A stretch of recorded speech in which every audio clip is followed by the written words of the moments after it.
গল্পের নাম এই সুন্দর স্বর্ণালী সন্ধ্যায়। লেখিকা মৌরিন আহমেদ। গল্পের সূচনা পর্ব। বেশি রূপবতী হইলে এরকমই হয়, কপালে স্বামীর ঘর জোটে না।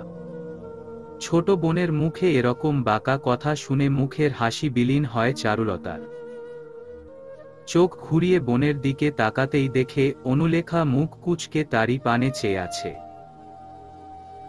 ওর বধূবেশে সেজে থাকা অঙ্গে ঝলমল করতে থাকা দামি বেনারসি আর চকচক করতে থাকা গয়নাগুলো যেন একসঙ্গে কটাক্ষ করছে চারুকে। বিয়ে বাড়ির সকলের হাস্যজল মুখর এই ঘরের আর সবার নজর এখন চারুর উপর ন্যস্ত। অনুর বাঁকা কথার খোঁচা সবার দৃষ্টি আকর্ষণ করেছে। কক্ষে উপস্থিত কাজিনরা একজন আরেকজনের মুখ চাওয়াচাওয়ি করছে। একটু আগের হইচই হল্লা হারিয়ে গেছে নিমিষে, সকলের চাহনি থমথমে। চারু অপ্রস্তুত হল খুব। ফেলে আসা তিক্ত অতীত নিয়ে খোঁচাটা সামলে কিছু বলবে তার আগেই মধ্যস্থতা করল ইমা। ওদের বড় ফুপুর মেয়ে। অনুকে উদ্দেশ্য করে ধমকে ওঠে, এমন করে কথা বলছিস কেন অনু? বড়দের নিয়ে এভাবে কথা বলতে হয় তো কিভাবে কথা বলতে হয়? অনু সরাসরি ইমার চোখে চোখ রাখল। ইমা কঠিন স্বরে বলল, অসভ্যের মতো করবি না। চারু আপা আমাদের সবার বড় বোন। তার সঙ্গে এরকম ঠেস দিয়ে কথা বলা তোর সাজে না। সাজবে না কেন? হা, কেউ দোষ করলে তাকে দোষ দেয়া যাবে না, কটাক্ষ করল অনু। ইমা পুনরায় ধমকে উঠল, না দেয়া যাবে না। কারণ চারু আপা কোনো দোষ করেনি। স্বামীর সাথে বনিবনা না হলে কেউ ছাড়াছাড়ি করতেই পারে। এটা তাদের ব্যক্তিগত ব্যাপার, সেখানে তোর কথা বলার কিছু নেই। অবশ্যই আছে, কারণ মাহতাব ভাই এ বাড়ির প্রাক্তন জামাই হলেও নতুন আরেকটা সম্পর্ক শুরু হতে যাচ্ছে তার সঙ্গে। উনি মাহাদের বড় ভাই, সেই হিসেবে তোর ভাসুর। জানি আমরা, সেটা নতুন করে বলবার কিছু নেই। ভাগ্যিস এখানে বড়রা কেউ নেই। সব কচি কাচার আসর বসেছিল বউয়ের সাজের ঘরে, তাই রক্ষে। ওদের বোনদের এই কথা কাটাকাটি কেউ শুনল না। ইমা থামল না, কঠিন হুঁশিয়ারি দিল অনুর প্রতি। শোন, আজ তোর বিয়ে বলে কিছু বলছি না। শুধু বলবো তোর এই উনচণ্ডী চালচলন আর অকারণে অন্যকে হেয় করার অভ্যাসটা ছাড়। পরের বাড়ি যাচ্ছিসই, স্বভাব না বদলালে পস্তাতে হতে পারে। কথা শেষ করে দাঁড়ালো নাইমা। চলো তো আপা, মা ডাকছে বলে চারুর হাত ধরে নিয়ে গেল ঘর থেকে। পেছনে পড়ে থাকলো অপমানে মুখ লাল হওয়া অনুলেখা। ঘর ভর্তি মানুষ, যারা সবাই কি না ওর চেয়ে বয়সে অনেক অনেক ছোট, তাদের সামনে ইমা ওকে এভাবে কথা শুনিয়ে দিয়ে গেল। অরুণা ম্যানশন। মরহুম আহাদ রাজা তার প্রাণাধিক প্রিয় জীবনসাথী অরুণার জন্য তৈরি করেছেন এই বাড়ি। আজ থেকে প্রায় ২০ বছর আগে। সেই থেকে চলছে এই পরিবারের গল্প। পরিবারটির গোড়াপত্তন করেছিলেন প্রয়াত আহাদ রাজা। হাল আমলের বেশ বড় গ্রামের হাভাতে চাষার ছেলে থেকে আহাদ রাজা শুধুমাত্র নিজের চেষ্টা আর পরিশ্রমের জোরেই হয়ে উঠেছিলেন একজন সফল ব্যবসায়ী। শুরু করেছিলেন খুব ছোট্ট কিছু দিয়ে। উপশহরে একটা ছাট কাপড়ের দোকান ছিল। সেই দোকানের বেচা বিক্রি করতেন নিয়মিত। তারপর আস্তে আস্তে প্রসার হলো। ছোট কাপড় থেকে শাড়ি, 3 পিস সবকিছু চলে এলো। হাতে কাঁচা পয়সাও আসতে লাগলো প্রচুর। সেসব নিজের জন্য খরচা না করে জমাতে লাগলেন। কিছু টাকা জমে গেলে লোন নিলেন ব্যাংক থেকে। সব মিলিয়ে মূল শহরে একটা দোকান ঘর ভাড়া নিলেন।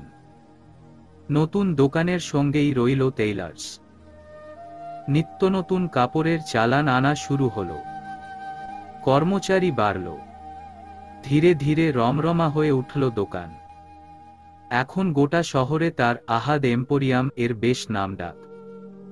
ব্যক্তিগত জীবনে 3 কন্যা এবং 3 পুত্রের জনক আহাদ রাজা। স্ত্রী অরুণা গত হয়েছেন বছর 7 হল।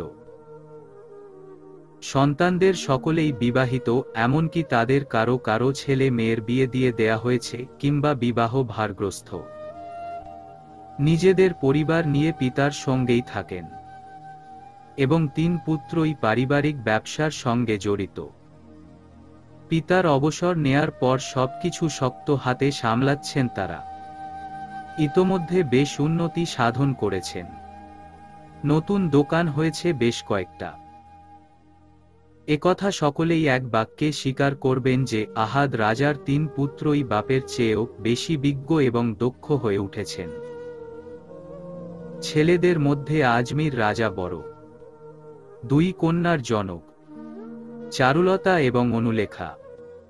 চারুর বিয়ে হয়েছিল 2 বছর আগে, কিন্তু কোনো কারণে সংসারটি টেকেনি। ছোটজন অনুলেখা, তার বিয়ে উপলক্ষেই বাড়িতে আজ এত আয়োজন। আহসান রাজা দ্বিতীয়। 3 পুত্র তার। কবির, কাব্য এবং সৌভিক সকলেই পড়ালেখার পাট চুকিয়ে নিজ নিজ কর্মসংস্থান করে নিয়েছে। তবে কেউই পারিবারিক ব্যবসার সঙ্গে যুক্ত হয়নি। বৈবাহিক অবস্থার হিসেবে বড় 2 জনই বিবাহিত। এখনো বাকি রয়েছে সৌভিক। আসাদ রাজা একটি নম্র ভদ্র মেয়ে এবং 2টি হারে বজ্জাত যমজ ছেলের বাপ। মেয়েটি ঋতু, সাস্টের পলিটিক্যাল স্টাডিজের ছাত্রী। আর 2 নিঙ্কু, টিঙ্কু, 8ম শ্রেণীতে অধ্যয়নরত। পড়ালেখা ছাড়া তাবৎ দুনিয়ার সমস্ত কাজ যাদের ভীষণ প্রিয়। তাদের অন্যতম দায়িত্ব হল বড় ভাইবোন গুলির পিছনে জাসুসি করে বেড়ানো, তাদের প্রতিটি দোষ বড়দের কাছে বলে দেয়ার হুমকি দিয়ে ফায়দা লোটা। 3 কন্যার বড়জন আলেয়া, প্রাইমারি স্কুলের টিচার, সিলেটে নিজের স্বামী এবং 2 কন্যার সঙ্গে শ্বশুর বাড়িতেই থাকেন। মেজজন আয়েশা, অস্ট্রেলিয়ার একটি বিশ্ববিদ্যালয়ে চাকুরিরত, পরিবার নিয়ে সেখানেই থাকেন। 2 পুত্র কন্যার জননী এবং সবশেষে ছোটটি আমেনা, গৃহিণী। স্বামী এবং একমাত্র পুত্র সন্তান নিয়ে কানাডা প্রবাসী হয়েছেন আজ বছর 5 হল। নিচতলার সবচেয়ে বড় ঘরটি, তাতেই আহাদ রাজার বাস। যেহেতু তিনিই বাড়ির কর্তা, স্বভাবতই তার কক্ষের আলাদা আভিজাত্য আছে। আকারে বেশ বড় সর হলেও এখানে আসবাবের আতিশয্য নেই। ছিমছাম পরিবেশ, কিন্তু গাম্ভীর্যে পূর্ণ। সাধারণত এখানেই যত গুরুত্বপূর্ণ পারিবারিক আলাপ আলোচনা, পুত্রদের সঙ্গে বসে ব্যবসা সংক্রান্ত গোপন বৈঠক সেরে থাকেন আহাদ রাজা। তাই অন্যরা এই ঘরের ব্যাপারে সমঝেই চলে, যেমন চলে ঘরের মালিককেও। কিন্তু অনুর বিয়ে উপলক্ষে পুরো বাড়ি যখন নতুন আমেজে সেজেছে, তখন কি ভেবে যেন বৃদ্ধ আহাদ রাজা তার এই ঘরটি ছেড়ে দিয়েছেন নাতি নাতনিদের জন্য। করুক ওরা হই হুল্লোড়, আমোদ উল্লাস, কিন্তু বর্তমানে ঘরটার দখল আছে আলেয়ার হাতে। পরশু কানাডা থেকে এসেই বাপের ঘরটা কবজায় নিয়েছেন তিনি।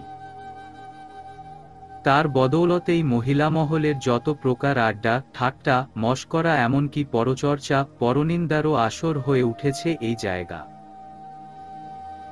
ইমার সঙ্গে চারু এসে দাঁড়ালো ঘরের দোরগোড়ায়। আধখোলা দরজার ফাঁক দিয়ে দেখা যাচ্ছে ভেতরের কিছু অংশ। আলেয়া ফুপু, আয়েশা ফুপু দুজনেই বিছানায় বসে হাসছেন। ওরা যেহেতু আছে তার মানে অন্যদেরও থাকবার সম্ভাবনা প্রবল, ভাবল চারু। গুরুত্বপূর্ণ কিছু নিয়ে আলোচনা হতে পারে। একটু কেশে দৃষ্টি আকর্ষণের উদ্দেশ্যে বলল, বড় ফুপু ডেকেছ? হাসির কলকলানি থামল মুহূর্তের জন্য।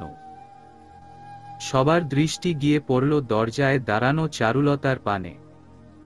গলা উঁচিয়ে ডাক দিলেন আলেয়া, হ্যাঁ, আয় তো চারু। অনুমতি পেয়ে নম্র পায়ে ভেতরে প্রবেশ করল চারুলতা। ইমা ঠিক ঢুকল না, দরজার ফাঁকটুকু দিয়ে মাথা গলিয়ে জিজ্ঞেস করল, আমাকেও কি থাকতে হবে আম্মা? না, চলে যেতে পারি। তুমি যাও। আদেশের সুর ভেসে এলো। মাথা দুলিয়ে সায় দিল ইমা। আচ্ছা। ইমা চলে গেল। হাত বাড়িয়ে সস্নেহে ভাতিজিকে কাছে ডাকলেন আয়েশা। এদিকে বসতো মা। চিরকালের ধীর স্থির মতি চারু এগিয়ে গিয়ে বসল তার মেজ ফুপুর কাছে। বসবার আগে এক পলক চেয়ে নিল কক্ষে উপস্থিত সকলের দিকে। মা, চাচি, ফুপু এরাই আছেন। তারা কথা বলতে শুরু করেছেন আবার, যার অধিকাংশই অনুর বিয়ে সংক্রান্ত আলাপ। বড় ফুপুও এতে সামিল আছেন। ওদের এই সাংসারিক আলাপ ওকে কেন ডাকা হলো? আলেয়া কি খামোখাই ওকে টেনে আনলেন দোতলার আসর থেকে? চারু বুদ্ধিমতী মেয়ে, তাই বুঝতে অসুবিধে হলো না বড় ফুপুর উদ্দেশ্য। উনি অবশ্যই ওকে জরুরি কিছু বলতে ডেকেছেন। শুধু শুধু কিছু করবার পাত্রী তো তিনি নন। আর সেই জরুরি কিছু যে এত মানুষের মাঝে উনি বলবেন না তাও বুঝল বেশ। তাই অধৈর্য না হয়ে চুপটি করে বসে ওদের কথা শুনতে লাগলো চারুলতা। একটু পরেই সাঙ্গ হলো ওদের কথা। আসাদ রাজা এসে ডেকে গেলেন তার বড় ভাবিকে। কি এক রান্না নিয়ে যেন বাবুর্চির সঙ্গে তার তর্ক লেগেছে। এখন মীমাংসা করতে বড় ভাবিকেই লাগবে। উনি রান্নায় সিদ্ধহস্ত কিনা। চারুর মায়ের প্রস্থানের পরই আসর ভাঙল। একে একে চলে গেলেন সবাই। ঘরে একা রয়ে গেল চারু আর আলেয়া বেগম। ফাঁকা পেয়ে চারু বিনীত হয়ে শুধাল, আমায় কি জন্য ডেকেছিলে বড় ফুপু? ওর কথায় ফিরে তাকালেন আলেয়া। হাত ধরে কাছে টেনে নিলেন ওকে। চিবুক ছুঁয়ে আদর করে বললেন, কেমন আছিস মা? মুখটা অমন শুকনো লাগছে কেন? পাংশুটে ভাবটা লুকোবার প্রচেষ্টায় হাসল খানিক চারু। কই না তো। দুঃখ লুকাস না চারু। তোর কষ্টটা আমি বুঝি। আমি জানি এটা তুই মানতে পারছিস না। মন ছোট করছিস। যে বাড়ি থেকে তোর সংসার নষ্ট হলো সেখানে কিন্তু কি করবি বল? অনু যে একেবারে জেদ। বলতে বলতেই ওর চোখের দিকে তাকালেন আলেয়া। সেই দৃষ্টির সুগভীর ভাষা আর চেহারার নিদারুণ অসহায়ত্ব দেখে না চাইতেও মনটা খারাপ হয়ে এলো ওর। মুখ নামিয়ে স্তিমিত সুরে বলল, তুমি খামোখাই ভাবছ। আমি মোটেও মন ছোট করিনি। আজকে অনুর বিয়ে, আমার ছোট বোনের বিয়ে। এই নিয়ে কি আমার মন খারাপ করা সাজে? হতে পারে অনুর যে পরিবারে বিয়ে হচ্ছে সে পরিবারের সঙ্গে একসময় আমার নিজস্ব একটা সম্পর্ক ছিল, কিন্তু সেটা তো অতীত। এর আগে মাহমুদ আমার দেবর থাকলেও এখন তো আমার হবু ভগ্নিপতি। আর ওই লোকটা, সে তো শুধুই একজন পরপুরুষ। তাকে কিংবা তার সঙ্গে থাকা আমার অতীত নিয়ে কোনো ভাবনা আমার নেই। তুমি চিন্তা করো না প্লিজ। আলেয়ার হাতের উপর নিজের ডান হাতটা রাখল। আশ্বস্ত করে চাপ দিল সামান্য। আলেয়া বুঝেও যেন বুঝতে চাইলেন না। অবিশ্বাসী কণ্ঠে বললেন, তুই সত্যিই ওসব নিয়ে ভাবছিস না তো? মাহতাবকে নিয়ে? ফুপুর কথা মাঝপথে থামিয়ে দিয়ে চারু বলল, না, বিশ্বাস করো, তাকে নিয়ে আমার আর কোনো ভাবনাই নেই। আমি সব ভুলে গেছি। যদিও এটা ভোলার মতো নয়, কিন্তু তবুও অনুর বিয়ে নিয়ে আমার কোনো দুঃখ নেই। ও ওর পছন্দের মানুষকে বিয়ে করবে, এতে আমি বাধা দেওয়ার কে? আমি চাই ও সুখী হোক। আমিও চাই তুই সুখী হ। অনেক অনেক সুখী হ। পুরন সবকিছু ভুলে যা। ভাতিজিকে কাছে টেনে গালে চুমো দিলেন আলেয়া। পরম মমতায় আগলে নিলেন বুকের মাঝে। এই মেয়েটা যে তার কত আদরের, কত ভালোবাসার তা কি কেউ জানে? তখনও তিনি সংসার জীবনে প্রবেশ করেননি। অনার্সে ভর্তি হয়েছেন সদ্য। বড় ভাই আজমির রাজার বিয়ের দীর্ঘদিন পরেও কোনো বাচ্চা কাচ্চা হচ্ছিল না। আত্মীয় স্বজনেরা তো অনেকে নানান বাজে কথা বলা শুরু করেছিল আড়ালে। চমক ভাবিকে বাজা, আজমির ভাইকে আটকুরে ইত্যাদি ইত্যাদি উপাধিতেও ভূষিত করেছিল। তারপর মেজ ভাইয়ের যেদিন তৃতীয় ছেলে সৌভিকের জন্ম হলো সেদিনই শোনা গেল বাড়িতে নতুন সদস্যের আগমনের সংবাদ। হাসপাতালে মাথা ঘুরে পড়ে গিয়েছিলেন চমক ভাবি, তখনই টেস্ট করে জানা গেল চমকে যাওয়ার খবর। চারুলতার খবর। কতগুলো দিনের অপেক্ষার পর সবার মুখে হাসি ফুটিয়ে চমক ভাবির কোল আলো করে এলো এই মেয়ে। প্রিয় ভাতিজির সুন্দর পানপাতার মতো ছোট্ট মুখ আর নমনীয় কোমল শরীর দেখে বড় শখ করে আলেয়াই নাম রেখেছিলেন চারুলতা জাফরিন। প্রথম কন্যা সন্তান হিসেবে সকলেরই বড় আদরের, বড় যত্নের হলেও তার কাছে ওর বিশেষ কদর। তার জীবনে প্রথম মাতৃত্বের স্নেহ জাগিয়ে দিয়েছিল চারু। প্রথম কোনো ছোট প্রাণ তার উষ্ণ কোলে বসে ছোট ছোট হাত দিয়ে জড়িয়েছিল তার গলা, আধো আধো বুলিতে তাকে ডেকেছিল বুবু। ফুপু যে তখনও ডাকতে শেখেনি বাচ্চাটা। ওই পুচকু মেয়েটার মুখে সারাক্ষণ বুবু ডাক শুনেই তো ওর প্রতি মায়ার বন্ধনে জড়িয়ে গেলেন আলেয়া। যে বন্ধনে জন্মে আর কাটবার নয়। চারুর বয়স যখন 2 তখন চমক ভাবির পেটে অনুলেখা। ভাবি তখন অসুস্থ, ঠিকঠাক যত্ন নিতে পারেন না ওর। তখন ছোট্ট চারুর সর্বক্ষণের খেলার সঙ্গী, আবদারের ঝুলি হয়ে উঠেছিল আলেয়া। মা অসুস্থ তাই তার কাছেও ভিড়ে না, কিন্তু এক মুহূর্ত বড় ফুপুকে না দেখে ওর চলে। কত যত্নের এই পুতুলটা। সেই চারু আজ কত বড় হয়েছে। জীবনের কত চড়াই উতরাই এসে হাজির হয়েছে ওর সামনে। ও কি সেসব পাড়ি দিতে পারবে? ভাবতে ভাবতেই চোখ ভিজে আসে আলেয়ার। চারুকে আরেকটু নিবিড়ভাবে টেনে নেন নিজের সঙ্গে। পিঠে হাত বুলিয়ে দিতে দিতে আশীর্বাদ করেন ওকে, সুখী হ। অনেকটা সময় ফুপুর সঙ্গে কাটিয়ে ঘর থেকে বেরোলো চারু। লন এরিয়ায় প্যান্ডেল সাজানো হয়েছে বিয়ের। ইমার কাছে শোনা ওদিকটাতেই নাকি সব পুচকুগুলো জড়ো হয়েছে।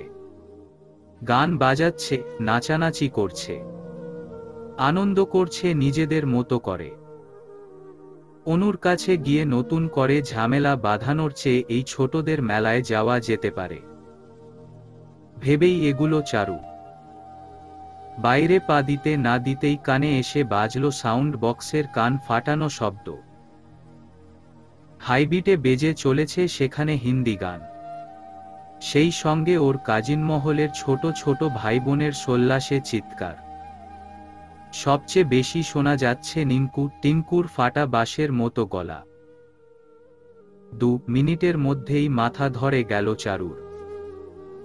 এই অবিরাম হই হই গান বাজনা যে ওর জন্য মোটেও উপযোগী নয় সেটা বুঝেই সটকে পড়ল। ঝিম ধরানো মাথায় এক হাত চেপে ফিরে এলো বাড়ির ভেতর। গন্তব্য দোতলার শেষ প্রান্তের নিরালা ঘরখানি তার শান্তি নিবাস। ওদের বাবা চাচা জ্যাঠা সবার ঘর নিচে, পুরোটাই মুরব্বিরা দখল করে আছেন। আর ওরা ভাই বোনগুলি সব ঠাঁই পেয়েছে বাপেদের একদম মাথার উপরে, অর্থাৎ দোতলায়। চারু এক হাতে মাথা চেপে সিঁড়ি ভেঙে উপরে উঠছিল। উপরে উঠেই হাতের বা পাশে কবির ভাইয়ের ঘর। পাশ দিয়ে যাবার সময় ভেতর থেকে চুরির রিনিঝিনি আওয়াজ শুনতে পেয়ে নক করল চারু। ভাবি, আসবো? কে? চারু। হ্যাঁ হ্যাঁ, আসো। দরজা খোলা। দৌড় ঠেলে ভেতরে ঢোকে চারু। ওকে দেখেই আহ্লাদি হেসে বলে যাবিন। ভালো হয়েছে তুমি এসেছো। আমি যে কি বিপদে পড়েছিলাম। কেন, হয়েছে কি? মুচকি হাসল চারু। জাবিন মুখটা পেঁচার মতো করে বলল, হেসো না মেয়ে, কি জ্বালায় পড়েছি আমি সেটা আমি বুঝছি। তুমি এসে একটু কুচি ধরে দাও তো। আচ্ছা, দেখছি। চারু এগিয়ে এসে ভাবির আদেশ মানল। সুন্দর করে শাড়ির কুচি ধরে দিতে লাগলো জাবিনকে। আঁচল টেনে ঠিক করে দিল। শাড়িতে অনভ্যস্ত জাবিনের যেন সমস্যা যেন না হয় তাই ভালো করে পিন গুজে দিতে দিতে বলল, তুমি তো শাড়ি পরো না আজ হঠাৎ? পরলেই যখন তখন কাউকে ডাকলে না কেন? জাবিনের ভোঁতা মুখ সোজা হলো না। মুখ লটকে জানালো, তুমি তো জানোই আমি শাড়ি পরতে পারি না। অনুর বিয়ে উপলক্ষে সবাই পরছে দেখে শাড়ি কিনেছি। কিন্তু দেখো তো 1 ঘন্টা ধরে পরছি কিন্তু এখনো কুচিটাই গোছাতে পারলাম না। কাউকে যে ডাকবো তারও উপায় নেই। দোতলায় কেউ নেই। ওদিকে তোমার ভাই গেছে নিচে। গান বাজনা করছে সব কয়টা মিলে। বারবার কল করে আমাকে তাড়া দিচ্ছে, রাগ হচ্ছে আমি যাচ্ছি না কেন।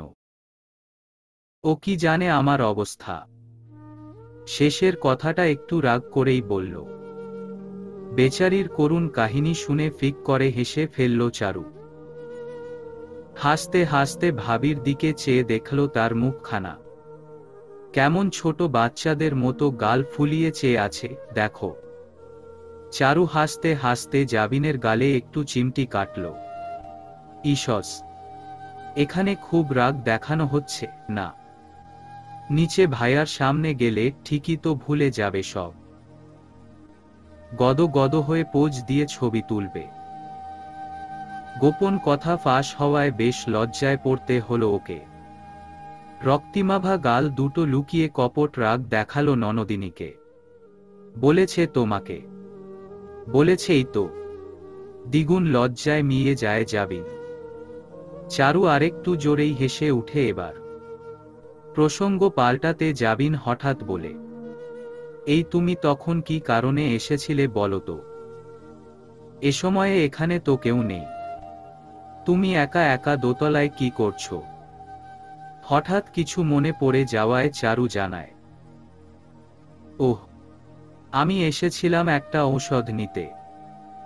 বাইরের এত শব্দে মাথা ব্যথা শুরু হয়েছে রীতিমতো। তাই ভাবছিলাম ট্যাবলেট খেয়ে ঘুমিয়ে নেব। সে কি ঘুমোবে কেন? বিয়ে দেখবে না? অনু তো তোমারই বোন। আঁতকে উঠল যেন। ওর বিভ্রান্তি কাটিয়ে দিল চারু। বিয়ের এখনো অনেক দেরি ভাবি। 9টায় বিয়ে, এখন সবে সন্ধে 6টা। 2-2.5 ঘন্টা ঘুমিয়ে নেয়া যাবে। তুমি পেইন কিলার দাও তো, খেয়ে একটু আরাম পাই। ভারী যন্ত্রণা করছে মাথাটা। বলতে বলতেই কপালের কোণায় হাত ঠেকাল। জাবিন কয়েকটা ড্রয়ারে খুঁজে নিরস হয়ে বলল, আমার ঘরে তো ট্যাবলেট নেই চারু। তবে মাথা তো যন্ত্রণায় ছিঁড়ে পড়ে যাচ্ছে আমার। অসহায় শোনালো কণ্ঠ। জাবিন একটু ভেবে নিয়ে বলল, তুমি ঋতু বা অন্য কারো কাছে চাও, কিন্তু পাবে কি না ঋতুটা যা ভুলম না। কোথায় কি রাখে। তুমি বরং সৌভিকের কাছে যাও। ওর কাছে সবকিছুই পাওয়া যায়। দারুণ গোছালো ছেলে। সৌভিক ভাইয়ার কথা উঠতেই চেহারা উজ্জ্বল হয়ে উঠল চারুর। তাই তো, সৌভিক ভাইয়ার কথাটা তো মাথায় আসেনি। ওর কাছে চাইলেই তো হয়। ভাবিকে ধন্যবাদ জানিয়ে তৎক্ষণাৎ পা বাড়িয়ে ছুটল সৌভিকের কক্ষের দিকে। ইংরেজিতে যাকে জেন্টেলম্যান বলে তারই যোগ্য উদাহরণ হলো এই সৌভিক, যার সব কাজ গোছালো, নিখাদ, নির্মল, নিখুঁত। প্রতিটি কাজ যে করে পরিচ্ছন্ন হয়ে, সাজিয়ে গুছিয়ে। তার কাছে এখন একটা পেইন কিলার পাওয়া কি এতই অসম্ভব? সৌভিকের ঘর ভেতর থেকে বন্ধ। মানে ভাইয়া ঘরেই আছে। দরজায় করাঘাত করল চারুলতা। এই ভাইয়া, দরজা খোলো তো। এই কে? আওয়াজ এলো প্রায় সঙ্গে সঙ্গেই। ঘুম মেশানো কেমন জড়ানো গলা। সৌভিক ভাইয়া এখনো ঘুম থেকে ওঠেনি। স্বর উঁচিয়ে জবাব দিল চারু। আমি চারু। দরজা খোলো জলদি। হু। আজ দুপুরেই বরিশাল থেকে বাড়ি ফিরেছে সৌভিক। লম্বা সফরের ধকল সইতে পারেনি হয়তো, তাই ঘুমিয়েছে। বুঝতে পেরে আর জোরাজোরি করল না চারু। কিছুক্ষণ চুপ করে অপেক্ষা করল সৌভিকের দোর খোলার। একটু পর ভেতর থেকে সৌভিকের কণ্ঠ ভেসে এলো। কি হয়েছে? সঙ্গে কপাট খুলবার আওয়াজ। চারু বলতে শুরু করল। আর বলো না, মাথা ব্যথায় তো মরে যাচ্ছি একেবারে। বাড়িতে সবাই ব্যস্ত, কেউ নেই আমাকে সাহায্য করতে। একমাত্র বড় ভাবির কাছে গেলাম, কিন্তু তার কাছে ঔষধ নেই। এখন তোমার কাছে কি পেইন কিলার? বলতে বলতেই সামনে চেয়ে হঠাৎ থেমে গেল চারুলতা। দরজা হাট হয়ে খুলে গেছে ততক্ষণে। সেখানে সৌভিক নয়, বরং উপস্থিত হয়েছে অন্য কেউ। সেই অন্য কেউটা একজন অপরিচিত ব্যক্তি বুঝেই চোখ বড় বড় করে তাকালো চারু। প্রবল বিস্ময়ে দুটি শব্দ ছিটকে বেরোলো মুখ থেকে। আপনি কে? চোখ মেলার পর নিজেকে একটা অপরিচিত পরিবেশে আবিষ্কার করল নিখিল। চারপাশে হইচই। উচ্চস্বরে বাজতে থাকা গানের ছাড়া ছাড়া অংশ কর্ণকুহরে প্রবেশ করল হুড়মুড়িয়ে। এক মুহূর্তের জন্য সে চমকে উঠে ভাবল, এটা তো তার ব্যক্তিগত কক্ষ নয়। তার কক্ষের শান্ত স্নিগ্ধ ভাবের বদলে এত চেঁচামেচি কলরব কোথা থেকে আসছে? বিস্ময় নিয়ে চোখ পিটপিট করতে করতে আশেপাশে তাকাতেই নজরে এলো পাশের বালিশে সৌভিকের ঘুমন্ত মুখখানি। সাথে সাথেই মনে পড়ল নিজের অবস্থান। ক্ষণিকের উত্তেজনা খামোশ হয়ে স্মৃতিপটে ভাসল ছুটি কাটাতে সৌভিকের সঙ্গে ওর বাড়িতে এসেছে। ওরই জোড়াজুড়িতে। এখানে একটা আয়োজন চলছে, সৌভিকের কোন বোনের বিয়ে সে উপলক্ষে। তাই হয়তো এত আওয়াজ, গানবাজনার হিড়িক। ট্রেনের দীর্ঘ ভ্রমণের পর অবসন্ন শরীর নিয়ে 3টের দিকে ওরা এসে পৌঁছে এ বাড়িতে। তারপর কোনোমতে মধ্যাহ্নের আহারটুকু সেরে সৌভিকের ঘরে এসে বিছানায় গায়ে দিতেই ঘুম নেমে এলো চোখে। আর এইমাত্র জেগে উঠল। নিখিলের চটকা ভাঙল একটা রিনরিনে কণ্ঠের ধ্বনি শুনে। বাইরের এত কোলাহল ভেদ করেও কানে বাজল একটা কিন্নরি সুর।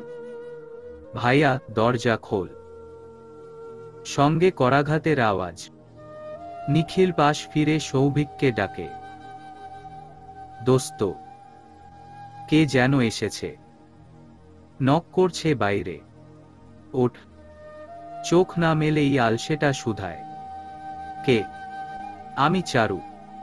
দরজা খোলো জলদি। হু। বলেই মাথার নিচের বালিশ টেনে কানে চাপা দেয় সৌভিক। নিখিল বিরক্তিতে হালকা ঝাঁকি দেয় ওকে। আরে হুকি, ওঠ, কে যেন এসেছে। দরজাটা খুলে দে। সৌভিকের হেলদোল নেই। মটকা মেরে পড়ে রয়েছে বিছানায়। ওদিকে দরজার ওপাশে ক্রমাগত নক করেই চলেছে চারু নামের মেয়েটা। নিখিল আবার ঠেলা মারলে বাধ্য হয়েই চোখ মেলে সৌভিক। মুখ ঘুরিয়ে উঁচু গলায় জিজ্ঞেস করে, কি হয়েছে? তারপর ওর দিকে এক পলক চেয়ে অনুরোধের সুরে বলে, বোধ হয় ঘরের কিছু লাগবে। তুই একটু কষ্ট করে দরজা খুলে দিয়ে আয় তো। কি লাগে এসে নিয়ে যাক ঘর থেকে। আর যদি বাইরে যেতে ডাকে তো বলিস আমরা পড়ে যাব। আমার ভীষণ ঘুম পাচ্ছে। বলেই কাঁথা দিয়ে কান মাথা পেঁচিয়ে শুয়ে পড়ে বিছানায়। অগত্যা উঠতে হয় নিখিলকেই। ঘুম ঘুম চোখ দুটো নিয়ে কোনোমতে দরজা খুলতে গিয়েই ঝটকাটা খেল। সম্মুখে দাঁড়ানো চশমা পরা একটি রূপবতী তরুণীকে দেখে যেন বুকের ভেতর দামামা বেজে উঠল ওর। শিরায় শিরায় ছলকে উঠল রক্ত, হৃদযন্ত্রের ক্রিয়া সম্ভবত নিয়ম ভেঙে থেমে গেল কয়েক সেকেন্ডের জন্য। মেয়েটি আনমনে কথা বলছিল। বলতে বলতেই হঠাৎ তার দিকে ফিরল, আর সঙ্গে সঙ্গেই ঘোর বিস্ময় নিয়ে প্রশ্ন ছুড়ল, আপনি কে? চটকা ভাঙতেই অপ্রস্তুত হয়ে পড়ল নিখিল। মেয়েটাকে ও আগে দেখেনি, তাই ওর পরিচয় জানে না। সম্ভবত নিখিলের কোনো বোন টোন হবে। রমণী দ্বিতীয়বার মুখ খুলল, তবে আগের মতো অস্বাভাবিক ভাবটা এবার তার চেহারায় নেই। বেশ নম্র কিন্তু সতেজের সাথেই বলল, কিছু মনে করবেন না। আপনার পরিচয়টা কি আমি ঠিক জানি না, তাই চিনতে পারছি না। আপনি কে, কার কি হন, সেটা বললে আত্মীয়তার সম্পর্কটা বুঝতে সুবিধা হতো। ফরমাল ভঙ্গিতে কথাগুলো বলেই দরজা থেকে একটু পিছিয়ে দাঁড়ালো মেয়েটা। নিখিল ওর কায়দা করে দাঁড়ানো, মুখভঙ্গি দেখে হাঁফ ছাড়ল। একটু আগে মেয়েটার প্রতিক্রিয়া দেখে ও বেশ ঘাবড়েই গিয়েছিল। না জানি কার পাল্লায় পড়েছে, কেমন আচরণ করে। কিন্তু শির দ্বারা সোজা করে মেয়েটার এই দাঁড়ানোর ভঙ্গি, ছোট পানপাতার মতো সুশ্রী মুখখানি আর তার শান্ত কিন্তু তীক্ষ্ণ লোচনের করা নজর দেখে বোঝা গেল সে অবুঝ নাদান বালিকার মতো অপরিচিত একটি লোককে দেখেই চিল্লিয়ে হুলস্থুল করবার মতো নয়। কিছু জ্ঞান বোধ নিশ্চয়ই রাখে। কপাট থেকে হাত সরিয়ে প্রতিপক্ষের মতো শটান দাঁড়িয়ে নিখিল নৌসাদ তার পরিচয় জ্ঞাপন করল। নিখিল নৌসাদ, আমি ঠিক এ বাড়ির আত্মীয় নই। আমার বন্ধুবর সৌভিক রেজার সৌজন্যে বিয়ের দাওয়াতে মেহমান হয়ে আসা। আপনি? চোরা চোখে লোকটার আপাদমস্তক পর্যবেক্ষণ সেরে ছোট্ট করে বলল, চারুলতা, সৌভিক ভাইয়ার ছোট বোন। দুঃখিত, আপনাকে চিনতে পারিনি। একটু লজ্জিত হয়ে নত হল। নিখিল হাসল ওর বিনয় দেখে। আরে না না, দুঃখিত হবার কিছু নেই। আপনি তো আমাকে দেখেননি, চেনবার প্রসঙ্গ আসবে কোত্থেকে? হা হা, কথা সত্য। বাস্তবিকই পূর্বে তাদের সাক্ষাৎ হয়নি। অতএব নিখিলকে চেনার কথা নয়। স্মিত হেসে প্রশ্ন করল, ভাইয়া কোথায়? ঘরে নেই। কে সৌভিক? হ্যাঁ হ্যাঁ, ঘরে আছে তো। যান। দরজা থেকে সরে দাঁড়ালো নিখিল। পথ করে দিল চারুর ভেতরে যাবার। ও কিন্তু গেল না। সামান্য উকি দিয়ে বিছানায় শোয়া মানুষটাকে দেখেই ফিরে তাকালো। ঠোঁট উল্টে বলল, ভাইয়া তো ঘুমোচ্ছে। আমি বোধ হয় অসময়ে বিরক্ত করে ফেললাম। আচ্ছা আসি। প্রস্থানের উদ্যোগ করছিল।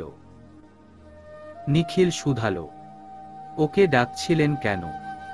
কোনো জরুরি দরকার থাকলে বলতে পারেন, আমি ওকে টেনে তুলছি। চারু স্মিত হেসে মাথা নাড়াল। তেমন কিছু নয়। আমি আসলে একটা পেইন কিলার ট্যাবলেটের জন্য এসেছিলাম। ভাইয়া গোছালো মানুষ, ওর কাছে সবকিছু ঠিকঠাক পাওয়া যায় তো। Pain killer? কেউ অসুস্থ হয়েছে নাকি? ওই সামান্য মাথা ব্যথা হয়েছে।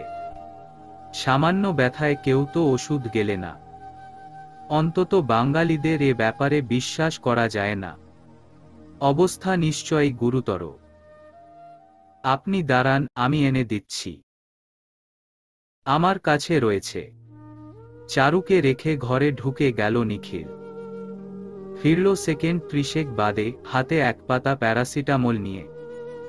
সেটা চারুর দিকে বাড়িয়ে দিয়ে বলল, নিন।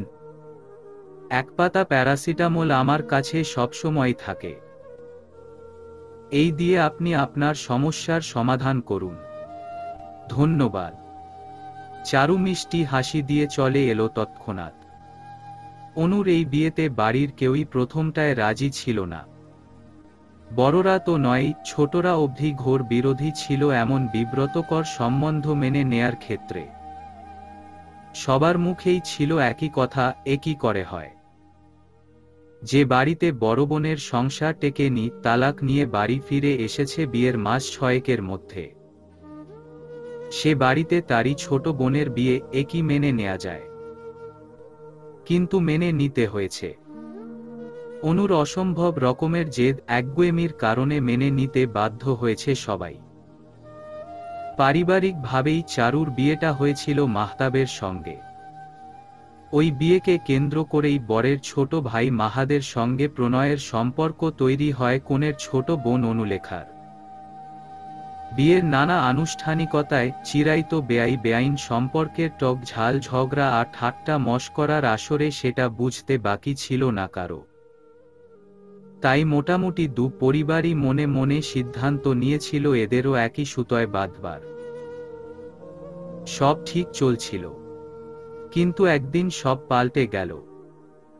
দমকা হাওয়ার মতো প্রবল ঝাপটায় চারুর সংসার নামক তাসের ঘর ভেঙে পড়ল নিমিষে। বিয়ের 6 মাসের মাথাতেই একদিন চারুকে ফিরতে দেখা গেল লাগেজ ব্যাগ গুছিয়ে। বাড়ির সবার একটু খটকা লাগলো, জামাই কেন এলো না তা নিয়ে। কিন্তু কিছু বলল না। আসল ঘটনা জানা গেল রাত্রেই। বাপ চাচার সামনে দাঁড়িয়ে নতমুখে চারু খবরটা দিল। মাহতাবের সঙ্গে বনিবনা হচ্ছে না কিছুতেই। দুটি মানুষ একসঙ্গে থেকেও যোজন যোজন দূরের মানুষ যেন। মিথ্যে মায়া নিয়ে সংসার টিকিয়ে রাখার খেলা খেলতে খেলতে অতিষ্ঠ হয়ে ফিরে এসেছে চারুলতা। সব শুনে ওরা হতবাক, বিস্মিত, হতবিহ্বল। তারপর শুরু হলো আরেক অশান্তি। সবাই অনেক চেষ্টা করল ওই দুটি মানুষকে এক করে দেবার, তাদের নৌকার ভাঙা পাল জুড়বার। কিন্তু ভাঙা কাঁচ কি জোড়া লাগে।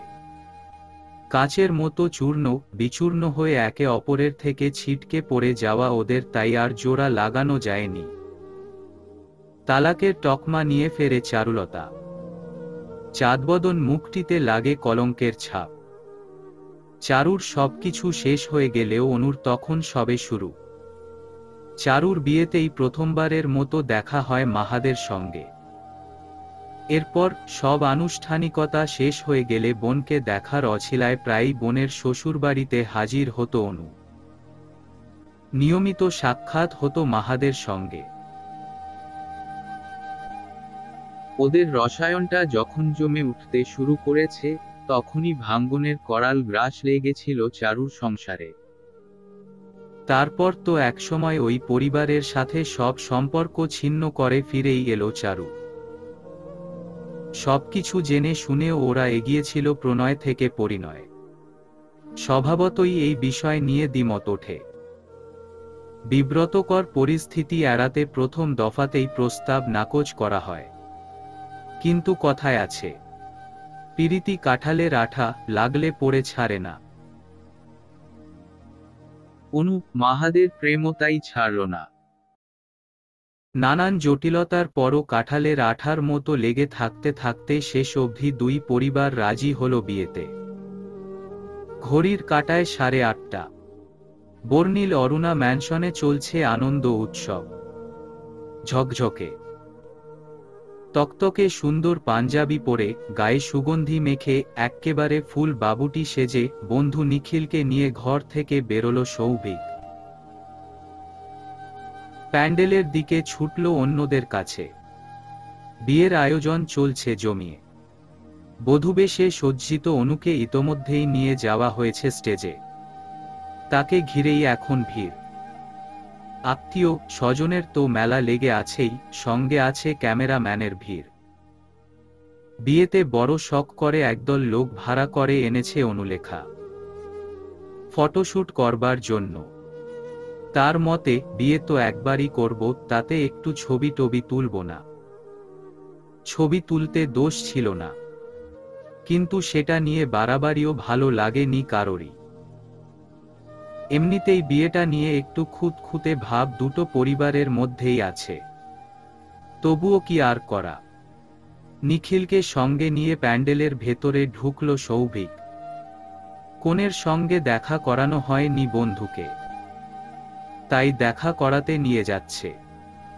কিন্তু স্টেজের যা অবস্থা, তাতে ওর কপালে সে সুযোগ মিলবে কিনা কে জানে। আশেপাশে একগাদা আত্মীয়ের ভিড় নিয়েও রংঢং করে ছবি তুলতে ব্যস্ত অনুলেখা। ওই ভিড় ভাট্টা ঠেলে বন্ধুকে নিয়ে ভেতরে যাবার ইচ্ছে হলো না আর। অগত্যা ওরা এগুলো ভাই বোনদের কাছে। প্যান্ডেলের অন্য পাশে সবাই একত্র হয়েছে। মিউজিক বক্সে বাজছে জনপ্রিয় কিছু রোমান্টিক হিন্দি গান। তাতে কাপল ড্যান্স করছে বিবাহিত দম্পতিরা। নিখিলরা যখন এসে পৌঁছল তখন বাজছে।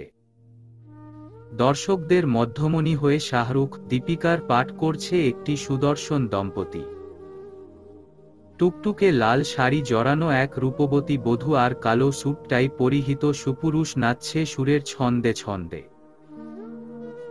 চোখের দৃষ্টি যাদের স্বপ্নালু, ভঙ্গি যাদের অমায়িক। সৌভিক ওদের দেখিয়ে নিখিলের কানে ফিসফিস করে বলল, ওই যে দেখছিস নাচছে, আমার বড় ভাই ভাবি। বিয়ে করেছে প্রায় 3 বছর গড়ালো, কিন্তু এখনো কি প্রেম? দেখে কি মনে হচ্ছে বলতো? এক্কেবারে সদ্য সদ্য প্রেম হওয়া কপত কপতি না। চাপা হাসল সৌভিক। বন্ধুর সঙ্গে তাল দিয়ে নিখিলও হাসল। তারপর বলল, কিন্তু যাই বল, তারা যে একজন আরেকজনকে ভীষণ রকমের ভালোবাসে সেটা তাদের চোখ মুখ দেখেই বোঝা যাচ্ছে। কি স্বচ্ছ চোখের চাহনি! মনেই হচ্ছে না আমাদের উপস্থিতি ওরা টের পাচ্ছে। কি সুন্দর! একটা চেয়ার টেনে বসে পড়ল সৌভিক। ওকেও পাশের চেয়ারে বসবার ইঙ্গিত দিয়ে বলল, হু, এদের এই প্রেম দেখলে মাঝে মধ্যে মনটা চায় বিয়েটা করে ফেলি। কিন্তু কিন্তু কি করে ফেল বিয়ে? আপত্তি কিসের? আপত্তি তো অনেক, পাত্রী যে নাই। হতাশা ঠোঁট উল্টালো। ওর ভঙ্গি দেখে অট্টহাসিতে ফেটে পড়ল নিখিল। পিঠে একটা চাপড় মেরে বলল, আরে মাম্মা, এইটা কোনো কথা? দেশে এত মেয়ে থাকতে তোমার পাত্রীর অভাব? আমাদের বললেই তো হয়ে যায়। দেখবি এক চুটকিতে কত মেয়ের লাইন লাগিয়ে দেই। হা হা হা। স্বর্ণালী সন্ধ্যাটা মুখরিত হয়ে ওঠে দুই বন্ধুর কল হাস্যে। নাচ শেষ করে সৌভিকদের কাছেই আসতে দেখা গেল কবির, জাবিনকে। ওদের দেখেই চেয়ার ছেড়ে উঠে দাঁড়ালো সৌভিক। উচ্ছ্বসিত হয়ে বলল, আরে ভাইয়া, তোমরা তো ফাটিয়ে দিয়েছ একেবারে। তাই না? হাসল ওরা দুজনেই। নিখিলের সঙ্গে তখন পরিচয় করিয়ে দিল সৌভিক। দোস্ত, এই যে আমার বড় ভাই ভাবি। এদের কথাই তো বলছিলাম তোকে। আর ভাইয়া, এ হলো নিখিল। আমরা সহকর্মী হলেও সম্পর্কটা একদম বন্ধুত্বের। কবির হাত বাড়িয়ে দিল নিখিলের দিকে। করমর্দন করতে করতে বলল, পরিচয় হয়ে ভালো লাগলো আমারও। এরপর একে একে প্রায় সকলের সঙ্গেই পরিচিত হয়ে নিল নিখিল। সৌভিকের সব ভাইবোনের সঙ্গেই দেখা হলো, কথা হলো। শুধু কথা হলো না একজনের সঙ্গে। সন্ধ্যার সেই হৃদয়ে হরিণী নারী ডাগর ডাগর আখিতে যে দৃষ্টি মেলে ধরে।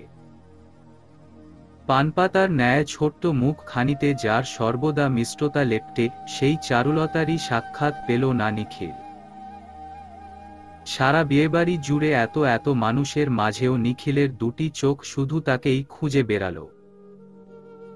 এত এত সুন্দরীর ভিড়কে উপেক্ষা করে তার মানসপটে ভেসে এলো সেই সরলার সুশ্রী চেহারা। তার বলা প্রতিটি শব্দের ঝংকার বাজতে লাগলো কানে। হৃদয় মাঝে জাগলো এক গোপন সুখের ব্যথা। নিজের অজান্তেই গুনগুন করে উঠল সদ্য প্রেমে পিছলে পড়া দামাল ২৭-এর যুবক। মাঝে মাঝে তব দেখা পাই, চিরদিন কেন পাই না। বিয়ে শব্দটা ২ অক্ষরের হলেও এটা আদৌ কোনো ছোট ব্যাপার নয়।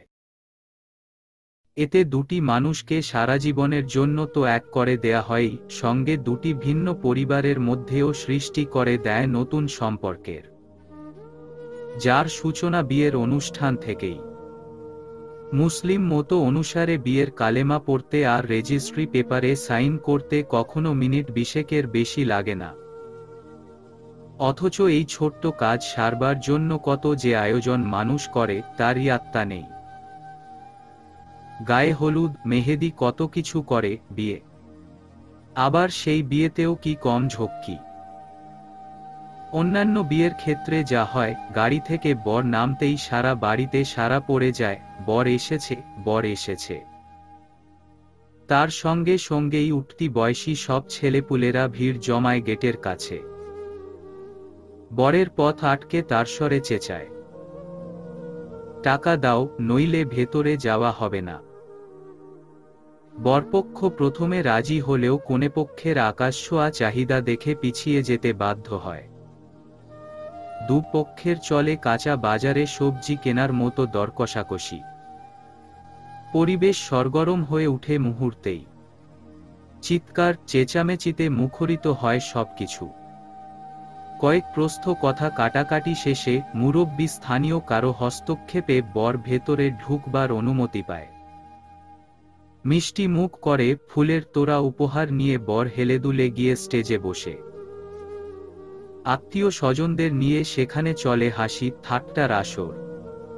কোনো একফাকে বরের জুতো চুরি যায়। ওই পক্ষের সব বাঘা বাঘা লোকেরা এসে ছেকে ধরে কনে পক্ষকে। জুতো চুরি নিয়েই ঘণ্টা দেড়েকের বিরাট ঝগড়া হতে দেখা যায় অধিকাংশ বিয়েতে। তারপর বরকনের খাওয়ার সময়ও চলে সমবয়সীদের নতুন মশকরা। নতুন জামাইকে কত রকম উপায়েই যে ওরা উত্ত্যক্ত করে। টক ঝাল মিষ্টির মিশেলে সময়টা দারুণ উপভোগ্য হয়ে ওঠে। কোনো কোনো ক্ষেত্রে বর্ণিত এই লোকরীতির ২-১টার ব্যতিক্রম দেখা যায় বটে, কিন্তু খুশির কমতি থাকে না কোথাও এক ছটাক অবধি। সবাই আনন্দ করে, উল্লাসে মেতে ওঠে। চারুর বিয়েতেও এসবই হতে দেখেছে এ বাড়ির সবাই।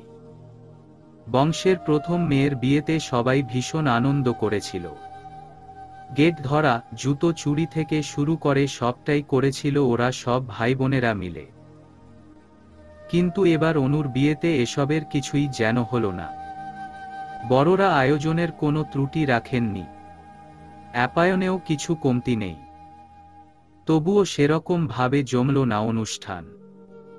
মূল স্টেজের থেকে বেশ দূরত্বে এসে আড্ডা সাজিয়েছে ওরা। ছোট ফুপু দেশে আসতে পারেননি বলে তার ছেলে অমিত ছাড়া এখানে প্রায় সব ভাইবোনই উপস্থিত। বরযাত্রী আসবার আগ পর্যন্ত ওরা নিজেদের মতো হুল্লোড় করেছে, কিন্তু আপাতত সবাই যে যার নিজেকে নিয়ে ব্যস্ত। ফোন স্ক্রোল করতে করতে কখনো বা দুটো কথা বলছে। ঋতু একবার ছোট ২ বিচ্ছুকে খোঁচা দিল, কি রে নিনকু টিঙ্কু দুলাভাইয়ের জুতো চুরি করবি না? নিনকু বিরস বদনে বোনের দিকে তাকালো, কিছু বলল না। বড় ফুপুর ছোট মেয়ে প্রমি, ঋতুর ব্যাচমেট, জিগরি দোস্ত ওরা একে অপরের। বান্ধবীর কথায় সায় দিয়ে বলল, তাই তো রে, বিয়ের এত ইম্পর্ট্যান্ট একটা সেগমেন্ট তোরা বাদ দিয়ে দিবি? এক্কেবারে বাতিলুন, বলেই চাপড় দিল টিঙ্কুর কাঁধের উপর। টিঙ্কু মহাবিরক্ত হয়ে ওর হাতটা সরিয়ে দিল। তোমার এত শখ থাকলে তুমি যাও না, চুরি করোগে, আমাদের সাধছ কেন? না বাবা, দরকার নাই। তাহলে আমাদের গুতোগুতি করছো কেন? মুখ ভার করে বসে রইল ঋতু। এ ঘটনায় আশেপাশের কারো ভাবান্তর হল না। শুধু এক প্রান্তে বসে থাক নিখিলের এই বিষয়টা কেমন খটকা লাগল। এটা বিয়েবাড়ি, এখানে বর কনে দুই পক্ষেই আছে, তাদের মধ্যে বেআইন সম্পর্কের মিষ্টি ঝগড়া হবে, হইচই করবে, আমোদে আহ্লাদে আনন্দ করবে। অথচ সেরকম কোনো ব্যাপার যেন চোখে পড়ছে না। শুরুতে তাও যা গান টান গাইছিল, নাচানাচি করছিল, এখন আর কারো তেমন আগ্রহ নেই। কেমন বিমর্ষ হয়ে বসে আছে সবগুলো। নির্বিঘ্নে বিয়ের কাজ সম্পন্ন হলো। সে সময়ও এরা কেউ জায়গা ছেড়ে উঠল না। বর কনের ফটোশুটের সময় ছোট চাচি এসে ডাকলেন ওদের। কারোর বিশেষ কোনো ভাবাবেগ হল না। রীতা বিরক্ত হয়ে বললেন, তোরা এরকম শুরু করেছিস কেন? ওখানে সবাই ছবি তুলছে, অনুটা ডাকছে তোদের। যেতে পারছিস না? কাব্য ভাই ফোন স্ক্রোল করছিল, সেভাবে থেকেই বলল, আমাকে এখন ডেকো না চাচি, আমি একটা কাজ করছি। হতাশ হয়ে পাশে থাকা কাব্যের বউ রাত্রির দিকে তাকালেন রীতা। তুমিও কি কাজ করছো? না চাচি, যাচ্ছি। দোনমনা করতে করতেই উঠে দাঁড়ালো রাত্রি। একে একে টিঙ্কু, প্রমি আর বুশরাকেও সাথে নিলেন চাচি। সৌভিক গেল না, ভিড় পছন্দ করে না বলে। জাবিন ভাবি আর ঋতু খুব মনোযোগ দিয়ে কি যেন করছিল, চাচিকে পাত্তাও দিল না। ইমা মাথা ব্যথার অজুহাতে পার পেল। আর নিনকু তো সোজাসাপটা বলেই ফেলল, শোনো মা, অনু আপার ওই আলগা ঢং দেখার জন্য তুমি আমাকে ডাকবে না। ওই ঢঙ্গির সাথে ছবি তোলার কোনো শখ আমার নাই। ছেলের এই ধৃষ্টতা দেখে তেরে এসে কানমলে দিলেন রীতা। বিরাট শখওয়ালা হয়েছ তুমি। না, বের করছি তোমার শখ, দাঁড়াও। মা, ছাড়ো তো। জবরদস্তি করে নিজের কানটাকে রীতার কাছ থেকে উদ্ধার করে নিঙ্কু। তারপর আসন ছেড়ে উঠে চলে আসে নিখিলের কাছে। ওর পিছে আশ্রয় নিয়ে বলে, আমি নিখিল ভাইয়ার সাথে থাকব, তুমি যাও তো। বিপন্ন হয়ে নিখিল ওকে বলে, তোমার মা যখন ডাকছেন তখন গেলেই ভালো হতো না নিঙ্কু? না, আমি যাচ্ছি না, একগুঁয়ে উত্তর দেয় ছেলেটা। অগত্যা রীতাকে চলে যেতে হয়। বরযাত্রীদের খাইয়ে দাইয়ে বিদায় দিতে দিতে রাত 11:30 বাজল। বিদায়বেলায় সাধারণত খুব কান্নাকাটি হয়। এখানেও ব্যতিক্রম হল না। খুব কাঁদল অনুলেখা। মা, চাচি, ফুপুদের গলা ধরে কাঁদল। এতক্ষণ হাসি খুশি হয়ে রঙিন ফানুসের মতো উড়তে থাকা মেয়েটাকে এমন হাউমাউ করে কাঁদতে দেখে একটু খারাপই লাগলো নিখিলের। মেয়েদেরকে চিরাইতো এই নিয়মটা মেনে নিয়ে চলতে হয়। নিজের বাড়ি ছেড়ে পরের বাড়ি গিয়ে থাকতে হয়, নিজের সারা জীবনের পরিচয় বাবা নামক বটগাছের আশ্রয় ছেড়ে নিতান্ত অল্প পরিচিত বা স্বল্প পরিচিত একটি পুরুষ যাকে বলা হয় তার স্বামী, তার পরিচয় বাঁচতে হয়। এই তো নিয়ম। সব জেনে শুনেও মেয়েটার এই অঝরে বৃষ্টির মতো কান্না ওর শুষ্ক মনটাকে বাষ্পীভূত করে দিল। অনু একটু ধাতস্থ হলে ওকে গাড়িতে তুলে দিতে এগোলো সবাই। তখনই কথাটা শুনল নিখিল, কে যেন বলছে, অনু তো যাইব গা, চারু মায়াটা কই? বইনের বিদায় থাকব না সে? ভিড়ের একপাশে দাঁড়িয়ে পান চিবোতে চিবোতে দুটো মহিলা কথা বলছিলেন। চারুর প্রসঙ্গ উঠতেই প্রবল আগ্রহ নিয়ে কান খাড়া করল নিখিল। ওদের সামন দিয়ে যাচ্ছিলেন একজন মহিলা। খুব সম্ভব মহিলাটি সৌভিকের বড় চাচি। পূর্বোক্ত মহিলাটি তার যেন হাত টেনে ধরে শুধালেন, আপা, আপনার বড় মায়া কই? ছোট বইনের বিয়াত সে আইসে নাই? চারু, এসেছে তো, আসবে না কেন? আসলে মেয়েটা একটু অসুস্থ, তাই। ও আচ্ছা, বলেই পিচ করে শব্দ করে ওখানেই পানের পিক ফেললেন মহিলাটি। সৌভিকের বড় চাচি ব্যস্ততায় ছিলেন। মহিলা হাত ছাড়া মাত্রই দ্রুত পায়ে এগিয়ে গেলেন। তার মেয়ের বিদায় হচ্ছে, উনি যাবেন না। তার প্রস্থানের পরপরই নিখিলের কানে ফের বাজল দুটো কথা। মহিলা দুটি একে অপরের সঙ্গে বলাবলি করছেন। বুঝলা, রাজুর মা। চমক আপার এইসব হইল ঢং। চারু অসুস্থ না, এক্কেরে মিছা কথা। আসলে ছেড়িটারে অনুষ্ঠানে এরাই আইতে দেয় নাই। তথাকথিত রাজুর মায়ের কণ্ঠ শোনা গেল। হাঁসের মতো ফ্যাস ফ্যাসে গলায় তিনি পরচর্চা করলেন। ঠিকই কইছ তুমি। ওই ছেড়ি যে অলক্ষণে ভয় পায়, ছোটটার কপালও যদি পুরায়। বলেই ফ্যাক ফ্যাক করে হাসলেন দুজন। নিখিলের বিরক্ত লাগছিল কথা শুনতে। সে আশা করেছিল এরা চারুলতার সম্বন্ধে ভালো কিছু বলবে। ক্ষণিক দেখায় সেই হৃদয়হরিণীকে নিয়ে এমন কিছু বলবে যা শুনে সে তার কর্ণকুহর ধন্য করবে, প্রাণ জুড়াবে। বাকিটা রাত ওই মনমোহিনীকে নিয়ে মিষ্টি মিষ্টি স্বপ্ন দেখে পার করবে। কিন্তু কথাবার্তার ধরনে বুঝল এদের চরিত্র বাংলা সিরিয়ালের অতি পরিচিত সেই কুটিল মহিলাদের মতোই, যাদের কাজই হল অন্যের পিঠ পিছে বদনাম রটানো। ত্যক্ত হয়ে বেরোতে চাইল এখান থেকে, কিন্তু ভিড় কাটিয়ে বেরোনো গেল না। রাজুর মায়ের বিশ্রী হাসির সাথে শুনতে পেল। তাদের এতক্ষণের বোগাস আলাপকে পাত্তা না দিলেও এই কথাটা তার ভেতরে একটা খচখচানির সৃষ্টি করল। কথায় আছে না, অতি বড় ঘরণী না পায় ঘর, অতি বড় সুন্দরী না পায় বর। ওদের চারুর সেই দশা। হা হা। অরুণা ম্যানশনের সবারই মোটামুটি আশঙ্কা ছিল মাহতাবকে নিয়ে। শত হোক তারই ছোট ভাইয়ের বিয়ে, সে না এসে পারে না। কিন্তু এসে গেলেও এখানে আছে চারুলতা, তার প্রাক্তন স্ত্রী। 2 বছর আগে ওদের সম্পর্কটা শেষ হয়ে গেলেও এমন নয় যে ওরা দুজন দুজনকে পুরোপুরি ভুলে গেছে। সেটা তো সম্ভব নয়। অথচ এই উজ্জ্বল আলোকসজ্জায় সজ্জিত রঙিন সাজের বাড়িটির চমৎকার পরিবেশে ওদের দেখা হয়ে গেলে কেমন বিব্রতকর ঘটনার সৃষ্টি হবে তা কি ভাবা যায়। সবাই তাই দুশ্চিন্তায় ভুগছিল। কেউই চাচ্ছিল না কোনো অনাকাঙ্ক্ষিত পরিস্থিতির মুখোমুখি হতে, যাতে এই সুন্দর সময়টা নষ্ট হতে পারে, থমকে যেতে পারে ওদের আনন্দ উল্লাস।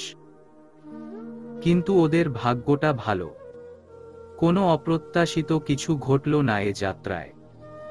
বরের বড় ভাই মাহতাব এলো না বরযাত্রীর সঙ্গে। কারণ হিসেবে জানানো হলো ছোট ভাইয়ের বিয়ের এত আয়োজন সামলে হিমশিম খাচ্ছে মাহতাব। তাদের গোছগাছ এখনো শেষ হয়নি, বিধায় সে বাড়িতেই রয়ে গেছে তার আরও কিছু আত্মীয়সহ। মাহতাবের বাবা মুনিম শেখ স্মিত হেসে এই কথা জানালেন আজমির রাজাকে। বেয়াইয়ের মুখের কথা শুনে বাইরে একটু অসন্তোষ প্রকাশ করলেন বটে।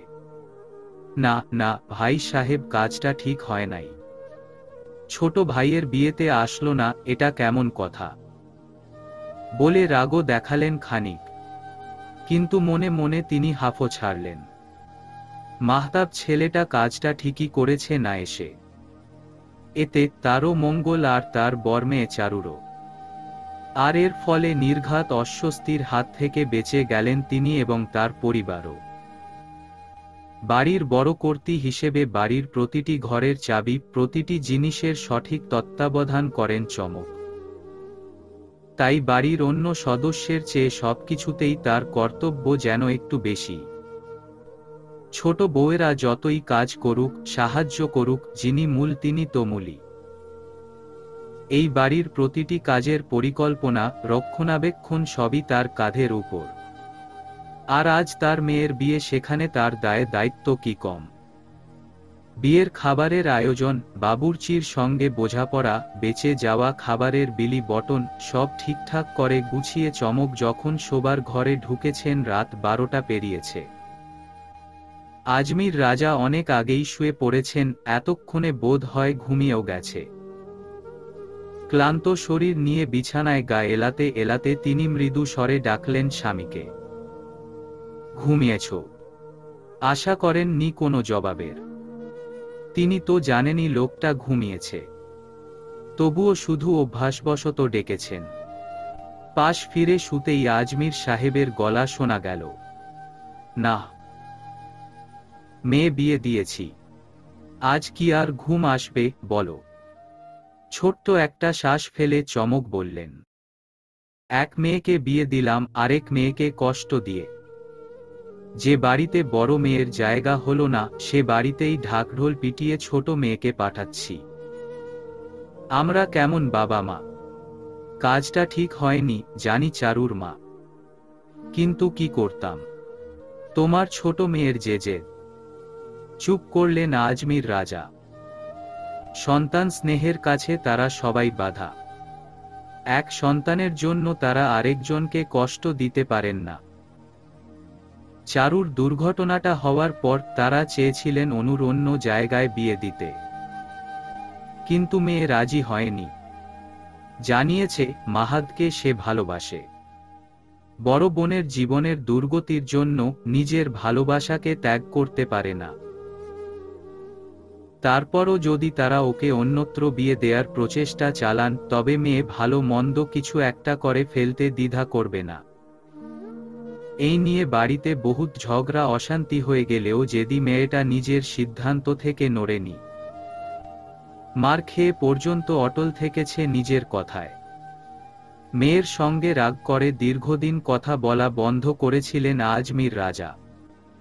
কিন্তু শত হোক নিজের মেয়ে, সে যতই খারাপ হোক অবুঝ হোক, তারা তো তার খারাপ চান না, কোনোভাবে ক্ষতি করতেও পারেন না। তাই বড় মেয়েকে কষ্ট দিয়ে হলেও ছোট মেয়ের ইচ্ছে তারা রেখেছেন। বিয়ে দিয়েছেন পছন্দের মানুষের সঙ্গে। ভাবনার সুতো ছিঁড়ল স্ত্রী চমকের কথায়। থাক, যা হবার হয়েছে। মেয়েটা যদি খুশি থাকে তো সব ঠিক। স্বামী সংসার নিয়ে সুখী হোক, দোয়া করি। বাবা মা হয়ে সন্তানদের দুঃখ তো দেখতে পারি না। একে চারুর অবস্থা দেখলে আমার ভালো লাগে না। ওর কোমল মুখটা দেখলে বুকভার হয়ে আসে। শান্তিতে নিঃশ্বাস নিতে পারি না। তাতে অনুর যদি কিছু হয়, থাক ও নিজের মতো, যেভাবেই থাক, সুখী যেন হয়। কিছুক্ষণ নিশ্চুপ থেকে ম্রিয়মাণ কণ্ঠে বলে উঠলেন আজমির রাজা, চারুর বিয়েটা তো আমরা দেখে শুনেই দিয়েছিলাম। ছেলে দেখতে ভালো, মাইনেও ভালো, পরিবার বংশ সব দেখেই তো অনুশোচনায় দগ্ধ মন। আত্মজার দুর্দশায় আর্দ্র হল মাতৃহৃদয়। এত ভালো মেয়ে আমাদের, এত নম্র ভদ্র, কখনো কারো মুখের উপর কথা বলে না, রাগ করে না, কি শান্ত শিষ্ট থাকে সবসময়। সেই মেয়েটার কপালে এমন হবে কেন? ওর কপালে কি আল্লাহ আর ভালো কিছু দিতে পারল না? এত কষ্ট রাখতে হলো ওর ভাগ্যে। কোন দোষের শাস্তি পাচ্ছে মেয়েটা? বলতে বলতেই গলা ভারী হলো। আঁচলে মুখ চেপে ফুপিয়ে কাঁদতে লাগলেন তিনি। শুনশান নীরবতার নিস্তব্ধ গভীর রাতে স্ত্রীর এই মৃদু ফোঁপানির আওয়াজ যেন বহুগুণে বৃদ্ধি পেয়ে প্রতিধ্বনিত হতে লাগল না আজমির রাজার কানে। এক হাতে পৌরা স্ত্রীকে আগলে সান্ত্বনাবাণী উচ্চারণ করলেন, এটা আল্লাহর ইচ্ছা। তিনি হয়তো এই ছোট কষ্টটার বিনিময়ে আমাদের চারুকে অনেক বেশি সুখী করবেন। হয়তো ওর জন্য এমন কোনো উপহার তিনি তৈরি করে রেখেছেন যাতে ওর ভবিষ্যৎ অনেক সুন্দর হবে। তাই যেন হয় গো, তাই যেন হয়। কাঁদতে কাঁদতেই মেয়ের জন্য প্রার্থনা করলেন তিনি। সঙ্গোপনে দীর্ঘশ্বাস ছাড়তে ছাড়তে স্ত্রীর প্রার্থনায় সহযোগী হলেন আজমির রাজা। গভীর রাতে তাদের এই হাহাকার মিশ্রিত মোনাজাত সৃষ্টিকর্তা ছাড়া আর কারো কি কর্ণগোচর হল? কেউ কি জানল সন্তানের ভবিষ্যৎ আশঙ্কায় কি নিদারুণ যন্ত্রণা বুকে পুষে বেঁচে আছেন দুটি মানুষ? সন্ধ্যায় ঘুমানোর কারণে রাতের খাবারটা আর খাওয়া হয়নি চারুলতার। ফলশ্রুতিতে গভীর রাতে ক্ষুধা পেয়ে গেল ওর। 1:30টার সময় ঘুম ভেঙে বেচারি উঠল পেটের জ্বালায়। এমন নয় যে কেউ তার খোঁজ খবর রাখে না বিধায় তাকে অভুক্ত থাকতে হয়েছে, বরং সে নিজেই ঘুমোতে যাবার আগে বড় ফুপুকে বলেছে রাতে খাবে না। বড় ফুপু প্রথমে একটু বুঝানোর চেষ্টা করেছেন। ও যখন কিছুতেই বুঝল না তখন খুব রাগ করেছেন, ধমকি ধামকি করে বলেছেন তার মাকে বলে দেবে। চারু সেসবকে কাঁচকলা দেখিয়ে ঘরে গিয়ে বিছানাকে আঁকড়ে ধরেছিল। প্রচণ্ড মাথা ব্যথাকে ছুটি দিতে একটা ব্যথানাশক ওষুধ গিলে পড়েছিল বালিশ নিয়ে। কিন্তু সেই সাধের ঘুমটা ভেঙে গেল তার এই খিদের যন্ত্রণায়। না, আর পারা যাচ্ছে না। পেটে বালিশ চাপা দিয়ে বিছানায় মোচড়া মুচড়ি করে দাবানলের মতো ক্ষুধাকে আটকানো যাচ্ছে না। অগত্যা রাত 1:30টায় চারুকে উঠতেই হলো, বেরোতেই হলো খাবারের সন্ধানে। সিঁড়ি ভেঙে নিচে এসে ড্রয়িং স্পেসে আসতেই চারুর চোখে পড়ল একগাদা ঘুমন্ত মানুষকে। সোফা আর টি টেবিল সরিয়ে মাঝখানে বেশ বর্ষর ফাঁকা জায়গা পাওয়া গেছে। সেখানে বড় একটা তোশক বিছিয়ে শুয়ে পড়েছে কজন। সৌভিকসহ সবগুলো ব্যাচেলর কাজিনকে দেখা যাচ্ছে। কারোরই অবস্থা বিশেষ ভালো না। এক একজন এক এক ভাবে শুয়েছে, বেঘোরে ঘুমের মাঝে কেউ কেউ তোশক ছাড়িয়ে মেঝেতে গড়াগড়ি দিচ্ছে, কেউ বালিশবিহীন হয়ে হা করে ঘুমোচ্ছে। কেউ নবাব সিরাজ উদ দৌলার বংশধর হয়ে 4 হাত পা ছড়িয়েছে, কেউ আবার পাশের জনের গায়ে উঠে পড়েছে, অন্যের পেট জড়িয়ে ধরেছে। এক ঝলক ওদের অবস্থা দেখে চোখ সরিয়ে নিল চারু। ইস, কি একটা অবস্থা! এভাবে কেউ ঘুমায়? সাবধানে ওদের পাশ কাটিয়ে এগোলো রান্নাঘরের দিকে। মিটসেফ বা ফ্রিজে খুঁজতে হবে, যদি কিছু পাওয়া যায়। তার ক্ষুধা নিবারণের জন্য। কয়েক পা এগোতেই কথাগুলো কানে এলো ওর, চমক আর আজমির রাজার কথোপকথন। তার ভবিষ্যৎ নিয়ে দুশ্চিন্তা, তার মন্দভাগ্য নিয়ে আহাজারি। কারো দরজায় আড়ি পাতার অভ্যাস চারুলতার নেই। সে জানে কাজটা অত্যন্ত গর্হিত, অনুচিত। কিন্তু তবুও সে দাঁড়াতে বাধ্য হল। সত্যি বলতে তার পা দুটো আসলে অসাড় হয়ে আসছিল। বুকটা ফেটে যাচ্ছিল অবর্ণনীয় কষ্টে। নিজের হতভাগ্য নিয়ে চারু দারুণ লজ্জিত। তার কি উচিত ছিল না বাবা মায়ের মুখে হাসি ফোটানোর, তাদের একদণ্ড শান্তির ব্যবস্থা করবার? অথচ সে অপারগ হয়ে বসে। তালাকের তকমা নিয়ে ঘরে ফেরা নারী। কথাগুলো শুনতে শুনতে কখন যে চোখের কোণে জল জমেছে টের পায়নি মেয়েটা। হুঁশ হলো যখন নোনা অশ্রুকণা কার্নিশ উপচে গড়িয়ে পড়ল, তখন বিবশ হাতটা গালে ছুঁয়ে খুব সঙ্গোপনে জল মুছল চারু। তারপর ত্রস্ত পায়ে প্রস্থান করল সেখান থেকে। মুহূর্তেই ভুলে গেল তার ব্যক্তিগত প্রয়োজন, ক্ষুণ্ণিবৃত্তির কথা। এক দৌড়ে ছাদে এসে হাজির হল চারুলতা। মাঝরাতে ছাদে আসা যে ওর মতো একটা মেয়ের উচিত নয়, এটাও ভুলে গেছে এখন। সব ভুলে গিয়ে ছাদে এসেছে শুধু একটু স্বস্তির জন্য। একটু নিরিবিলি খোলা আকাশের নিচে দাঁড়িয়ে নিজের সঙ্গে নিজের বোঝাপড়ার জন্য। আকাশে চাঁদ আছে, কিন্তু তা মেঘের আড়ালে লুকিয়ে। নিঝুম রাতের হিমশীতল সমীরণ বয়ে চলেছে ক্ষণে ক্ষণে। গাছের ডালে ঝিঝি পোকা ডেকে চলেছে একটানা। এই সুন্দর মোহনীয় রাতের ফিনিক ফোটা জ্যোৎস্নায় একটি মেয়ে একা দাঁড়িয়ে ছাদে। হু হু করে কেঁদে যাচ্ছে অপরূপ রূপবতী সেই মেয়ে। নীরব প্রকৃতির কাছে যেন নিজের দুঃখটা উজাড় করে দিচ্ছে। ব্যাকুল হয়ে নিজের সমস্ত আক্ষেপ, আফসোস, যন্ত্রণা ব্যক্ত করছে। চোখের জলে ধুয়ে ফেলছে সব বেদনা আর না বলা আহাজারি। আপনা মনে কাঁদতে ব্যস্ত চারুলতা। হঠাৎ শুনল কার যেন কণ্ঠস্বর। কে কে ওখানে? ঝিঝি ডাকা নিশ্চল রাতে গমগমে মনুষ্যধ্বনি কর্ণগোচর হতেই চকিতে ফিরে তাকালো চারু। জলভরা ঝাপসা চোখে সিঁড়িঘরের উল্টো দিকে কে যেন দাঁড়িয়ে আছে, পুরুষ দেহাবয়ব। ওকে ঘুরে তাকাতে দেখেই সে এগিয়ে ফের প্রশ্ন করল, কে? চারুলতা। আকস্মিক চাপে মাথা কাজ করা বন্ধ করে দিয়েছিল। বিস্ময়ের রেশ কাটতেই লোকটার দিকে ভালো করে তাকালো। উচ্চতায় গড়পড়তা বাঙালির মতো, তবে বাঙালিদের ননিযুক্ত শরীর নয়, মেদহীন, সুঠাম। হঠাৎ করে চাইলে যেন পুরুষালী সৌষ্ঠব আলাদা করে নজরে পড়ে।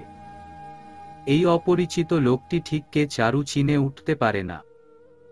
ফ্যালফ্যাল করে তাকিয়ে থাকতে থাকতেই লোকটি একেবারে ওর সম্মুখে এসে দাঁড়ায়, বিহ্বল নয়নে বলে, আপনি কাঁদছেন? প্রশ্নটা যেন চারুকে নয়, সে নিজের মনেই করল। চারু জবাব না দিয়ে মুখ ফিরিয়ে নিল। লোকটাকে সে চিনতে পেরেছে, সৌভিক ভাইয়ার বন্ধু নিখিল নৌসাদ। তার জন্য পুরোপুরি অপরিচিত একজন মানুষ। এরকম কারো সামনে নিজের ব্যক্তিগত জীবনের হতাশা বেদনা প্রকাশ করে দেয়ার মতো মেয়ে সে নয়। নিজের হতভাগ্যের বর্ণনা কাউকে বলে সহানুভূতি কুড়ানোর মানসিকতা ওর নেই। চোখ মুছে ওর দিকে না চেয়েই পাল্টা প্রশ্ন করল, আপনি এত্রাতে এখানে কি করছেন? ঘুমাতে যাননি কেন? সহসা কথা বলতে পারল না নিখিল। নির্বাক দৃষ্টিতে আপাদমস্তক পর্যবেক্ষণ করল জ্যোৎস্না স্নাত চারুকে। চারিদিকের নিস্তব্ধ নিরালোকের মাঝে অতীন্দ্রিয় দেবীর মতো রূপবতী নারীর ক্রন্দনরত মুখশ্রী অদ্ভুত রহস্যময়তার সৃষ্টি করেছে। সেই রহস্যময়ের ভেজা চোখের দিকে অনিমেষ চেয়ে ঢিমে যাওয়া গলায় নিখিল শুধায়, একই প্রশ্ন তো আমিও করতে পারি। এত্রাতে না ঘুমিয়ে আপনি কি করছেন? এই একা ছাদে খোলা আকাশের নিচে দাঁড়িয়ে কিসের ব্যথায়, কার জন্য কাঁদছেন? কেন ব্যাকুল হয়ে বিসর্জন দিচ্ছেন নিজের মূল্যবান অশ্রুজল? বলুন, এই প্রশ্ন কি আমি আপনাকে করতে পারি না? কণ্ঠে আশ্চর্য মাদকতা মিশে, নিচু স্বর অথচ প্রতিটি শব্দ স্পষ্ট করে উচ্চারণ করা। বলার ভঙ্গিতেও একটা দুঃখবোধ আছে। না, সে ওর জন্য নয়, নিজেরই জন্য বোধ হয়। অতলস্পর্শী সেই কণ্ঠের ঝংকারে বিমুগ্ধ হয় চারু। মনে হয় এত সুন্দর মায়াময় সুরে যে তার দুঃখ জানতে চাইতে পারে, নির্দ্বিধায় যেন তাকে সবটা বলে দেয়া যায়। কিন্তু সে কি করে বলবে তার অন্তরের গভীরতম স্থানে একান্ত নিভৃতে যে ব্যথা আছে সে কথা? তুষের আগুনের মতো যে জ্বালা তার অন্তরে অচিন কোণে। সতেজে প্রত্যুত্তর করল, না, পারেন না। আপনি এ বাড়ির মেহমান। সে হিসেবে মেহমান কেন না ঘুমিয়ে ছাদে পায়চারি করছে তা জানতে চাওয়া আমার কর্তব্য। কিন্তু আমার বিষয়ে আপনার প্রশ্নটা ঠিক যায় না। অধিকার থাকে না। নিখিল একটুও দমে না গিয়ে বলে, অধিকার না থাক, নিতান্ত সৌজন্য রক্ষার্থে হলেও আমি কথাটা জিজ্ঞেস করতে পারি। অন্যদিকে ফিরে চারু। ওকে কিছু বলতে না দেখে নিখিল স্মিত হাসে। প্রশ্নটা ব্যক্তিগত পর্যায়ের হয়ে গেছে, বুঝতে পারছি। আসলে মাঝরাতে একটা মেয়েকে নির্জনে একাকী কাঁদতে দেখে কৌতূহল জাগ্রত হওয়া স্বাভাবিক, তাই বলে ফেলেছি। আপনি কিছু মনে করবেন না, বলে এক পলক তাকায় নীরব চারুর পানে। ওর মৃদু ঘাড় নাড়াতেই ফের বলে, অনধিকার চর্চা হচ্ছে জানি, তবুও না বলে পারছি না। কান্না কোনো কষ্টের শেষ করতে পারে না। যদি পারত তবে পৃথিবীতে দুঃখ বলতে কিছু থাকত না। ধৈর্য ধরে বিপদকে হাসিমুখে জয় করুন। সৃষ্টিকর্তা আপনার পাশে থাকবে। দেখবেন দিনশেষে বিজয় সুনিশ্চিত। আমি কথা পাগল মানুষ, কথা বলতে ভালোবাসি, তাই বলে ফেললাম এসব। নিজ গুণে ক্ষমা করবেন।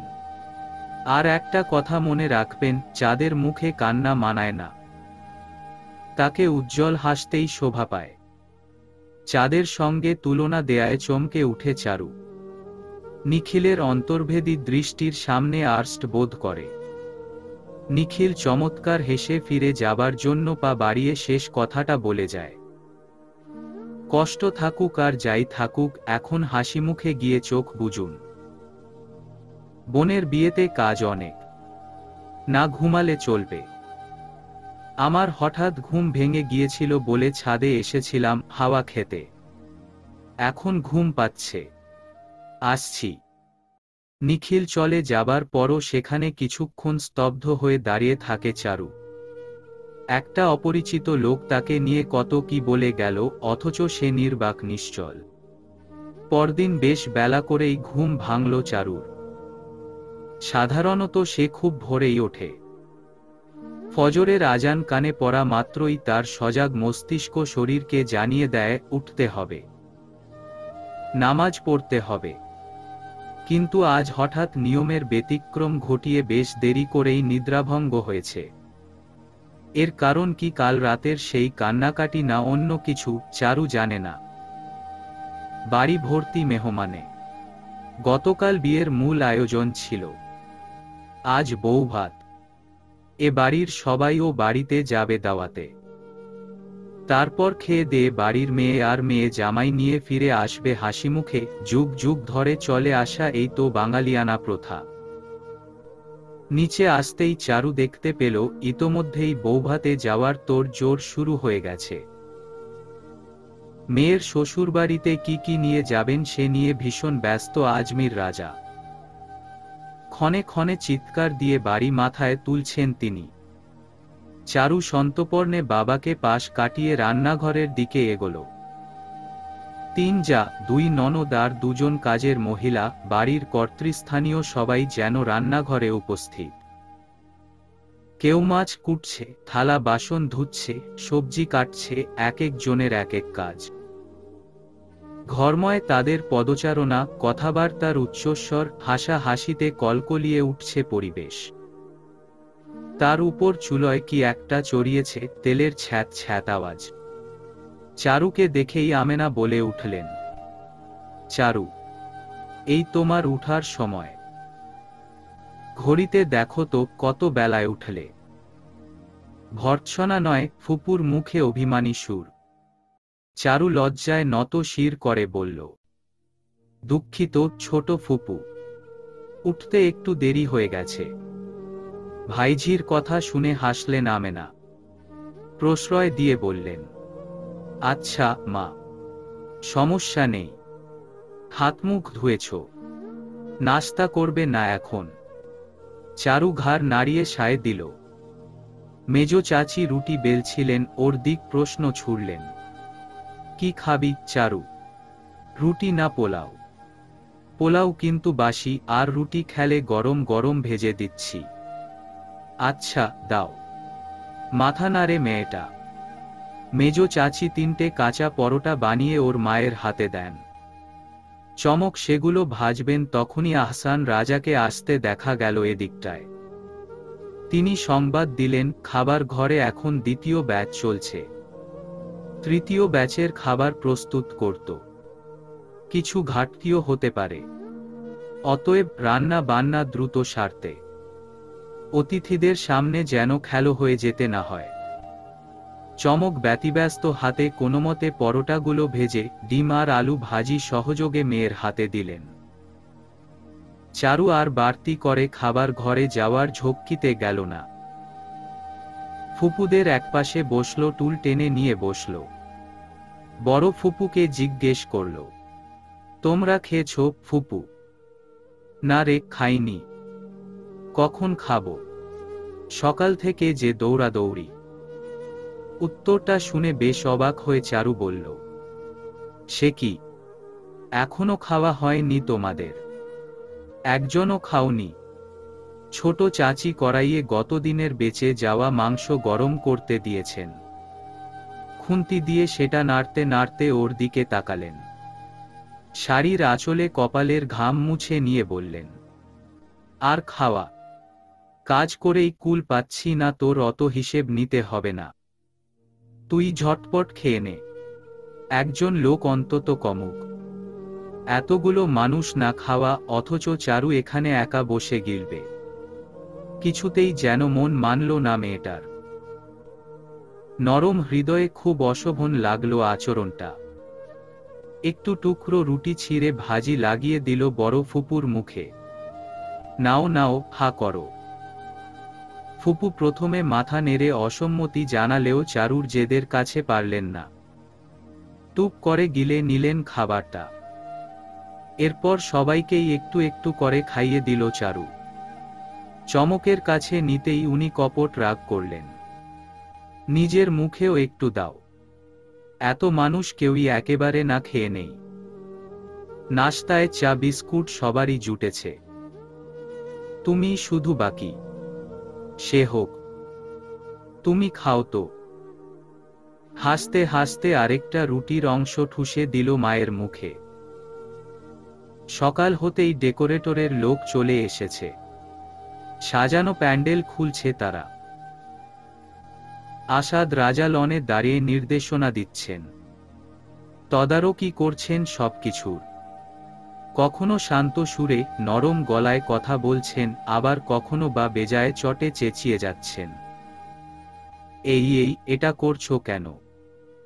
আহা, তোমরা কি কিছু বুঝতে পারো না? আরে ওটা করতে নিষেধ করলাম না। ক্ষণে ক্ষণেই তার মুখ থেকে এ জাতীয় বাক্য শোনা যাচ্ছে। তার হম্বি তম্বিতে ওরা সবাই অস্থির। ফলে আরো বেশি ভুল হচ্ছে কাজে, আর আসাদকেও সমানতালে চিৎকার করতে হচ্ছে। এক কাপ চা হাতে বাইরে বেরিয়েছে চারু। চাচাকে রাগ করতে দেখে এগিয়ে এলো এদিকে। কাপে চুমুক দিয়ে মিষ্টি করে হেসে বলল, কি হয়েছে ছোট চাচা? এত রাগ করছো কেন? তোমার হইচই শুনে তো মনে হচ্ছে ডাকাত পড়েছে বাড়িতে। এত রাগ করলে চলে? ভাতিজির স্নিগ্ধ হাসিটা চোখে পড়তেই একটু থামলেন আসাদ রাজা। তার বরাবরই শর্ট টেম্পার, অল্পতেই রেগে একাকার। তবে আসার কথা হলো, বাড়ির ছেলেমেয়েদের সঙ্গে তিনি চেঁচামেচি করেন না, রাগটাও তেমন দেখান না। তাই আজও তার তথাকথিত হট মেজাজটাকে ক্ষণিকের জন্য দমিয়ে রাখতে হলো। খানিক হতাশা মথিত কণ্ঠে বললেন, রাগ না করে করব কি বল? এরা এক একটা যে গাধার গাধা, একটা কাজও পারে না, উপরন্তু চোর। ওদের চেয়ারের সাথে সাথে আমাদের চেয়ারও নিয়ে যাচ্ছে। আবার বলে নাকি ডেকোরেটরের দোকান খুলে বসেছে। কত বড় জোচ্চোর বুঝতে পারছিস? M dash. আবহাওয়া বেশ গরম, বিস্ফোরণ হতে দেরি নেই। চারু বুঝতে পেরে সাবধান হয়ে গেল। আসাদ রাজার উদ্দেশ্যে নরম গলায় বলল, সেজন্যে এত চেঁচাতে হবে নাকি? তোমার যে বিপি হাই, সে কথা মাথায় নেই। তুমি এক কাজ কর, এদিকে অন্য কাউকে দাও, কাব্য কবির ভাই বা কাউকে। তুমি ওদিকে গিয়ে বিশ্রাম করোগে। ওনাকে ঠেলতে শুরু করল। ওর কথা যেন গাই ফেলতে দিলেন না আসাদ রাজা। খেপাটে ভঙ্গিতে বললেন, আরে আমি না দেখলে তো সব সাফ হয়ে যাবে। কবির কাব্যের কথা বলছিস? তোর ওই বলদ মার্কা ভাইগুলো কিছু পারে নাকি?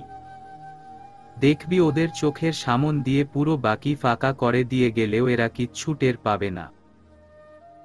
ওদের উপর ভরসা করে মরব। বড় ভাই কত ভালোবেসে দায়িত্ব দিয়েছে, কিন্তু তাই বলে ওকে কথা শেষ করতে দিলেন না। আবারও চিৎকার করতে করতে ছুটলেন প্যান্ডেলের দিকে। ওরা স্টেজ খোলার নাম করে বাড়ির টেবিলের উপরে চড়ে কেমন অসভ্যের মতো দাপাচ্ছে। গলা উঁচিয়ে তার স্বরে চেঁচালেন ফের, আরে তোমাদের টেবিল নেই, ওটা আমাদের বাড়ির, ভাঙবে তো। চারু কিছুক্ষণ হতাশ চোখে তাকিয়ে পা বাড়াল। সৌভিকদের এই বাড়িটা আকারে বেশ বড়। দোতলা ছিমছাম ধরনের সুন্দর বাড়ি, সামনে বিরাট লন, গার্ডেন, সাইডে গাছের সংখ্যাও কম নয়। একান্নবর্তী পরিবারের জন্য আদর্শ। সৌভিকের দাদা আহাদ রাজার সঙ্গে পুরো বাড়িটা ঘুরিয়ে ফিরিয়ে দেখার পর উপলব্ধিটা আসলো নিখিলের। বৃদ্ধ আহাদ রাজার চমৎকার বাসস্থান অরুণা ম্যানশন সত্যিই মণিমুগ্ধকর। বাগানের ভেতরে একটা কটেজের মতো করা ছোট্ট সরভুজ আকৃতির ঘর, উপরে টিনের চালার মতো করে মাটির টালি বিছানো। ভেতরে বসবার জায়গা আছে, বেতের চেয়ার সাজানো, মাঝখানে কাঠের টেবিল। দেয়াল নেই বিধায় অফুরন্ত বাতাসের কারখানা। পুরো বাড়ি ঘুরে এই জায়গাটাই সবচেয়ে পছন্দ হলো নিখিলের। আহাদ রাজার সঙ্গে এখানেই বসল। একটু পরেই কাজের ছেলেটা চা দিয়ে গেল ওদের। আহাদ রাজা শুধালেন, তারপর দাদু ভাই, বলো দেখি আমার বাড়ি তোমার কেমন লাগলো? টেবিল থেকে নিজের কাপ তুলেছিল সবে, কাপে চুমুক দিয়ে হেসে জানালো, সত্যি বলতে কি ভীষণ সুন্দর। কি পরিপাটি গোছালো বাড়ি আপনার। সবচেয়ে ভালো লেগেছে এই জায়গাটা, এত বাতাস চারপাশে। আমি মুগ্ধ। নিজের দারুণ কৃতিত্বের কথা শুনে কে না ভালোবাসে। সবাই তো প্রশংসাই খোঁজে। তবে নিখিল ছেলেটার কথা নিছক সৌজন্যতা রক্ষায় নয়, ওর মুখের প্রশান্ত চেহারাই সেটা বলে দিল অভিজ্ঞ আহাদ রাজাকে। তৃপ্তির হাসি হাসলেন বৃদ্ধ। এই জায়গাটা আসলেই খুব সুন্দর। আমার নাতি নাতনিরা সবাই এই জায়গা পছন্দ করে। প্রতিদিন বিকেলে আড্ডা দেয়, হইচই করে এখানে বসে। ওরাই ভালোবেসে এর নাম দিয়েছে দক্ষিণ হাওয়া। আমার বড় নাতনি চারু, ওরই বেশি শখ ছিল এই নাম নিয়ে। চারুর প্রসঙ্গ উঠতেই উত্তাল হলো বুকের ভেতরটা, চনমনিয়ে উঠল সারা দেহমন। এখন বসন্ত নয়, শীতের আমেজ। তবুও ওই একটি নাম কর্ণকুহরে প্রবেশ করতেই যেন শরীরে বসন্ত বাতাস ছুঁয়ে দিল। হৃদয়ে দোলা লাগিয়ে মানসপটে ভাসল সেই পবিত্র স্নিগ্ধ মুখখানি। কি সুকোমল চাহনি, সরলা বালিকার ন্যায়। অজান্তেই ঠোঁটের ফাঁক দিয়ে বেরিয়ে গেল, অপূর্ব। আহাদ রাজা দাম্ভিক হাসলেন।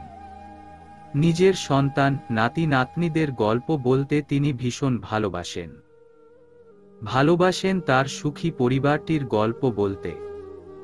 কল্পনায় একে চলা রূপসী নারীকে দেখতে বিভোর ছিল নিখিল। হঠাৎ চোখ মেলে তাকাতেই দেখতে পেল সেই মুখশ্রী। স্মৃতিপটের অতীন্দ্রিয় দেবীর আগমন ঘটল কল্প থেকে মর্ত্যলোকে। আশেপাশে চোখ বুলাতে বুলাতে চারু আসছে এদিকেই কোথাও। হাতে চায়ের কাপ, চুমুক দিচ্ছে ক্ষণে ক্ষণে। চারুকে দেখেই হাঁক ছাড়লেন আহাদ রাজা, ও চারু, এদিকে আয় তো ভাই। চট করে ফিরে তাকালো মেয়েটা। কটেজের ভেতরে বসা দাদুকে দেখতে পেয়ে প্রত্যুত্তর করল, আসছি দাদু। নিখিল এক দৃষ্টিতে চেয়েই ছিল মেয়েটার দিকে। পরনের জামাটায় লালচে রঙের শেড, ওড়নাটা ধবধবে সাদার। ঘন কালো চুলে লম্বা বেনি থেকে আলুথালু কেশ বেরিয়ে। সেই গুচ্ছ গুচ্ছ এলোকেশ এসে কপালের দুপাশে দুলছে। চোখের চশমাটা নাকের ডগায় নামানো। কাঁচ ভেদ করে দৃশ্যমান হয়েছে ফোলা ফোলা নেত্র। চোখে চোখ পড়তেই নিখিলের হঠাৎ গোত্রাতের কথা মনে পড়ল। এতক্ষণ ও যেই স্মৃতিচারণ করছিল, বারে বারে মুগ্ধ হচ্ছিল, সেই উচ্ছ্বাসে ভাটা পড়ল। গোত্রাতের ক্রন্দনরত সেই ব্যাকুল নারীর সঙ্গে আজকের দিনের আলোয় দেখা এই নারীর কত ফারাক। রাতের রহস্যময়ী আর দিনে স্নিগ্ধতার মায়ায় জড়ানো। আসলে সে কেমন? কেন সে রাতে কাঁদল? তাও মাঝরাতে একা ছাদে। কোন গভীর ব্যথায়? আচ্ছা, মেয়েটা যে একা একা কাঁদে, তা কি এরা কেউ জানে? জানে কি ওই হাস্যজল মুখের পেছনের কষ্ট কি। চারুর মুখের দিকে অনিমেষ চেয়ে গভীর ভাবনায় নিমজ্জিত হল নিখিল। অনুর বৌভাত। অনুষ্ঠানে অরুণা ম্যানশনে সবাই এসেছে। বাড়ির মেয়ের বৌভাত না আসলে হয়। সবাই সেজে গুজে হাসি হাসি মুখ করে চলে এসেছে। দুপুরের খাবারের দাওয়াত। তারপর নববর বধূকে নিয়ে নিজেদের বাড়ি যাবে তারা। বেশ কিছুক্ষণ হলো একা একা ঘুরে বেড়াচ্ছে নিখিল। এতক্ষণ সৌভিকের সঙ্গেই ছিল, কিন্তু হঠাৎ কে যেন এসে ডাকায় ওকে রেখে চলে গেছে ছেলেটা। অগত্যা অপরিচিত বাড়িটাই একা একা ঘুরতে হচ্ছে নিখিলকে। এতে অবশ্য ও বিরক্ত হচ্ছে না, বরং অতি আগ্রহের সাথেই সে হেঁটে বেড়াচ্ছে, আর আনমনে খুঁজে বেড়াচ্ছে চারুকে। কি জানি কেন গতকাল সন্ধ্যার পর থেকে এই নামটি তার মাথা থেকে বেরোচ্ছেই না। কেমন আঠার মতো লেগে গেছে মাথার ভেতর। চুম্বকের মতো আকর্ষণ করছে সে। তাকে নিয়েই ওর যত কল্পনা জল্পনার আয়োজন চলছে। এর কারণ ঠিক প্রেম না অন্য কিছু, অনুভূতি বিশ্লেষণে অনভিজ্ঞ নিখিল নৌসাদ তা জানে না। বাড়িতে খুশির আমেজ, কত কত মানুষ, সবই অপরিচিত, কাউকেই চেনে না নিখিল। তারপরও এই হাস্যজল মুখগুলো দেখতে ভালো লাগছে। আনমনে হাঁটতে হাঁটতেই হঠাৎ নিঙ্কু টিঙ্কুর সঙ্গে দেখা হলো ওর। ওরা দুজনে দাঁড়িয়ে আছে একগাদা মেয়ের মাঝখানে, ঠাট্টা তামাশা করছে। নিখিলকে দেখতে পেয়েই নিঙ্কু ডাকল, নিখিল ভাইয়া এদিকে এসো তো, জলদি জলদি। এগিয়ে এসে ওর হাত ধরল টিঙ্কু। এক প্রকার টেনেই নিয়ে গেল ওকে। নিখিল বিপন্ন হল। আরে আরে, হয়েছে কি? টানছো কেন? হুড়মুড়িয়ে মেয়েদের মাঝখানে ঢুকানো হলো ওকে। ও আসতেই কলকলিয়ে উঠল মেয়েরা। বিদ্রূপের সুরে বলল নেত্রী গোছের কেউ একজন, ভাইয়া ভয় পাচ্ছেন নাকি? আমরা কি খেয়ে ফেলব? নিখিল একটু অপ্রস্তুত হাসি দিল। খেতেও পারো, বলা তো যায় না, মানুষরূপী রাক্ষস যদি হও। সঙ্গে সঙ্গে হাততালি দিয়ে উঠল নিঙ্কু টিঙ্কু। শাবাশি দিল, ফাটিয়ে দিয়েছ ভাইয়া, চালিয়ে যাও। মেয়েগুলোও সাড়া দিল। বাপরে, ছেলে মানুষের এত ভয়! আমরা তো ভেবেছিলাম। হই হই করে উঠল বাকিরা। নিখিলের বুঝতে বাকি রইল না কেন তাকে এভাবে বগলদাবা করে হাজির হলো টিঙ্কু। ওকে নিয়ে হুল্লোড় থেকে একটু সরে গিয়ে ফিসফিস করে বলল, আমাকে এখানে এনেছো কেন টিঙ্কু? এসব কি? টিঙ্কু হড়বড় করে বলল, আরে ভাইয়া দেখছেন না মেয়েগুলো কেমন তুচ্ছ তাচ্ছিল্য করছে আমাদের, কেমন ভাবটা নিচ্ছে, যেন আমরা কিছুই না। এখন ওদেরকে দেখিয়ে দিতে হবে না কাদের সঙ্গে পাঙ্গা নিচ্ছে। তাই ওদের সমস্যাটা বুঝল নিখিল। দুজন ছোট ছেলে 7-8টা মেয়ের সঙ্গে চাপার জোরে পারবে নাকি? তাই দলভারী করতে ওকে ডাকা। কিন্তু নিখিল যে এসব পারে না। মেয়েদের সাথে বচসা করা ওর স্বভাব বিরুদ্ধ। মেয়েরা হয় নরম কোমল, ওদের সঙ্গে গল্প করে আরাম, তা না করে ঝগড়া।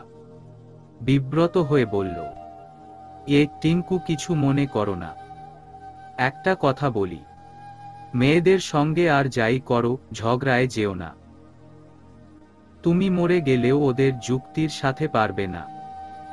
ওরা চাইলেই আকাশকে মাটি, মাটিকে আকাশ বানিয়ে দিতে পারে শুধু চাপার জোরে। তাই বলছি ভাই, তুমি মেয়েদের ভয় পাও? ভ্রু কুঁচকে তাকালো। নিখিল চটপট বলল, না ভাই, মেয়েরা ভয় পাওয়ার জিনিস না, কিন্তু ওদের সাথে ঝগড়াটা ভয় পাওয়ার। ওরা কখন কি করে বসে পড়ে কি না কি হয়। তোমরা এসব সামলাও, আমি নেই। সটকে পড়ার মতলব। টিঙ্কু অসহায় গলায় বলল, নিজেদের এত ছোট ভাবলে হয় ভাইয়া? ছেলে হয়ে ছেলে মানুষের ক্ষমতাকে মূল্যায়ন করতে পারো না? আমি বলছি একবার এসো তুমি, দেখো আগে ওদের কি করে তুলোধুনা করি। হাত ধরে এগোতে চাইল। নিখিল ওকে ফিরালো। কিছু কিছু জায়গায় ছোট ভাবার দরকার আছে। ছোট তাই বুঝবা না। এক কাজ করো, তোমাদের দলে তোমাদের বড় আপুদের এনে ঢুকাও। মেয়েতে মেয়েতে ঝগড়া হলে জিতলেও জিততে পার। নিজেকে মুক্ত করবার চেষ্টা করল। টিঙ্কু কিন্তু হাত ছাড়ল না। বিরস মুখে বলল, তুমি এমন করছো কেন? আপুরা কেউ আসলে কি আর তোমায় ধরে টানাটানি করি? বলো, কেন আসবে না কেন? ঋতু আপু, প্রমি আপু ছবি তোলায় মগ্ন, ডেকে মরে গেলেও নড়বে না। ইমা আপু তো আরেক, সারাক্ষণ এটা ওটা নিয়ে ব্যস্ত। আমাদের কথায় আসবে ভেবেছ? নিখিলের হুট করেই চারুর কথা মনে পড়ল। 7-5 না ভেবেই জিজ্ঞেস করে ফেলল, আর চারুলতা? সেও আসবে না? দূর, বড় আপা কি করে আসবে? ও তো এ বাড়িতেই আসেনি। এতক্ষণে আসল কথাটা শুনল। চারু তবে আসেনি? কিন্তু কেন? শুধালো, কেন? অনু তার ছোট বোন না? সঠিক কারণটা যদিও জানা, কিন্তু তবুও সেটা ওকে জানালো না টিঙ্কু। সে ছোট হলেও জানে সব কথা সবাইকে বলতে নেই। এড়িয়ে গেল কথাটা। আসলে বরপা একটু অসুস্থ। এত চিৎকার চেঁচামেচিও পছন্দ করে না, তাই বাড়িতেই থেকে গেছে। ও আচ্ছা, নিরাসক্ত গলায় প্রত্যুত্তর করল ছেলেটা। টিঙ্কু চেয়েই ছিল ওর পানে। চারু আসেনি শুনে কিভাবে ওর চেহারার ঔজ্জ্বল্য হারিয়ে গেল সেটা ঠিকই নজরে এলো ওর। সন্দেহী মনে খটকা লাগলো বেশ। নবপরিণীত বর বধূকে নিয়ে যখন অরুণা ম্যানশনে প্রবেশ করলেন আহাদ রাজা, তখন বেলা গড়িয়ে গেছে। গোধূলির হলদে আলোয় রাঙিয়ে তুমুল ঢাকঢোল পিটিয়ে সকলে ফিরল বাড়ি। দুদিন আগেই যে মেয়েটা ছিল এবাড়ির পরম কাছের মানুষ, হেসে খেলে বেড়াতো যে সারা বাড়িময়, সেই মেয়েটাই আজ এথায় হয়েছে আত্মীয়। সদ্য পরিণয় প্রাপ্ত অনুলেখা আজ এ বাড়ির অতিথি। সদ্য বিবাহিত দম্পতিটিকে প্রথমেই তাদের ঘরে পাঠিয়ে দেয়া হলো না, বরং বসবার ঘরে পুতুলের মতো সাজিয়ে রাখা হলো। আত্মীয় স্বজনের ভিড় অনেক। ইতোমধ্যেই অনেকে চলে যাবার তোড়জোড় শুরু করেছেন। বিদায় নিতে আসছেন অনুলেখার কাছে, নব্য জীবনের জন্য প্রয়োজনীয় উপদেশ দিয়ে। প্রাণভরে দোয়া করে তারা এক একজন বিদায় নিচ্ছেন। অনেকক্ষণ হলো এই চলছে। কিছুক্ষণ পর ওদের রেখে নাস্তা আনতে ছুটলেন বড়রা। সোফায় অনু হাসিমুখে বসে, কিন্তু কেমন উসখুস করছে মাহাদ। যেন বসে থেকে স্বস্তি পাচ্ছে না, ক্রমাগত এদিক সেদিকে তাকাচ্ছে। অনু চাপা গলায় শুধালো, হয়েছে কি তোমার? এদিক ওদিক তাকাচ্ছ কেন? কাউকে খুঁজছ? মাহাদ অন্য দিকে তাকিয়েই বলল, আচ্ছা, চারুভাবিকে দেখছি না যে। কাল বিয়ের আসরেও তো ওনাকে দেখলাম না। আমাদের বাড়িও তো যায়নি বোধ হয়। চারুর নাম শুনতাই ভ্রু কুঁচকে এলো অনুর। ত্যক্ত গলায় বলল, যাবে কি করে? যাওয়ার মুখ থাকলে তো। মাহাদ কেমন যেন চোখে তাকালো। অবাকের সুরেই বলল, এভাবে বলছো কেন? It was an embarrassing situation for both of them. ভাইয়ার জন্য আর ভাবির জন্য। কিন্তু আমার কথা হলো, এ বাড়িতে তার দেখা নেই কেন? উনি কি এই বিয়েটাতে খুশি হননি? যাও যাও, ওর খুশি অখুশির দাম কে দিচ্ছে? মাছি তাড়ানোর ভঙ্গি করল অনু। বোনের সম্পর্কে ওর এহেন উদাসীন মন্তব্য মাহাদকে ভাবিয়ে তুলল। বরাবরই দেখছে অনু এ ব্যাপারে একটু কেমন যেন সন্দিহান হয়ে জানতে চাইল, তার মানে চারু ভাবি এই বিয়েটায় নাখোশ, তাই উনি নেই। অনু বিপাকে পড়ল। কি মুসিবত হল? মাহাত কেন বারবার চারুর প্রসঙ্গ টানছে? ওদের মধ্যে তাকে আনার কি প্রয়োজন? অগত্যা বলল, ও বাড়িতেই আছে, আর খুশিও হয়েছে। বিয়েতেও ছিল, তুমি হয়তো দেখোনি। আর এখন? খুব বিরক্ত হলো এবারে। তুমিও তো মাত্র এলে, আমিও মাত্র এলাম, তো কি করে বলবো কে কোথায়? অন্যদিকে তাকালো। মাহাদের এই জাতীয় কথাবার্তা তার পছন্দ হচ্ছে না, একদম না। মাহাদ কিন্তু দমে গেল না। স্ত্রীর কোমল হাত দুটো শক্ত করে ধরল। অনুকে ফেরালো নিজের দিকে। নমনীয় স্বরে বলল, শোনো অনু, কখনো কাউকে কষ্ট দেবে না। যদি ভুল করেও দিয়ে ফেলো তবে মাফ চেয়ে নিবে। কাউকে কষ্ট দিয়ে কিন্তু কখনোই পার পাওয়া যায় না। সেই কষ্ট কোনো না কোনো ভাবে ঠিকই ফিরে আসে নিজের দিকে। অনু বুঝেও না বোঝার ভান করল। এসব বলছো কেন? আমি কাকে কষ্ট দিলাম? কষ্ট দাওনি হয়তো, কিন্তু তবুও বললাম। আমাদের এই বিয়েটা অনেকেই পছন্দ করেনি অনু। ভাইয়া ভাবির গল্পে বিচ্ছেদটা না থাকলে হয়তো এমন হতো না। কিন্তু কি আর করা, আমি চাই না এ নিয়ে তোমার কারো সঙ্গে মনোমালিন্য থাকুক। যদি থেকে থাকে তবে তুমি সেটা ঠিক করে নেবে। ঠিক আছে। ওর দু গালে হাত রেখে কথাগুলো বলল মাহাদ। কথাগুলো ভালো না লাগলেও স্বামীর মন রক্ষার্থেই ঘাড় নাড়িয়ে সায় দিল অনু। খুশি হয়ে ওর কপালে উষ্ণ চুম্বনের পরশ বুলিয়ে দিল মাহাদ। সে চায় না তাদের নতুন জীবনে কোনো দুঃখ আসুক, কারো হতাশার হাহাকার লাগুক। সে চায় সুখী হতে, ভীষণ রকমের সুখী হতে। রাতের খাবার শেষে সবে ঘরে ঢুকেছে নিখিল। এসেই দেখল সৌভিক ইতোমধ্যেই মশারি টাঙিয়ে প্রস্তুত করে ফেলেছে শয্যা। কাঁথা টাথা খুলে গায়েও পেঁচানো শেষ। নিখিল হাসল। কি রে, 9টা নাই বাজতে ঘুম? বাজেনি, কে বলেছে?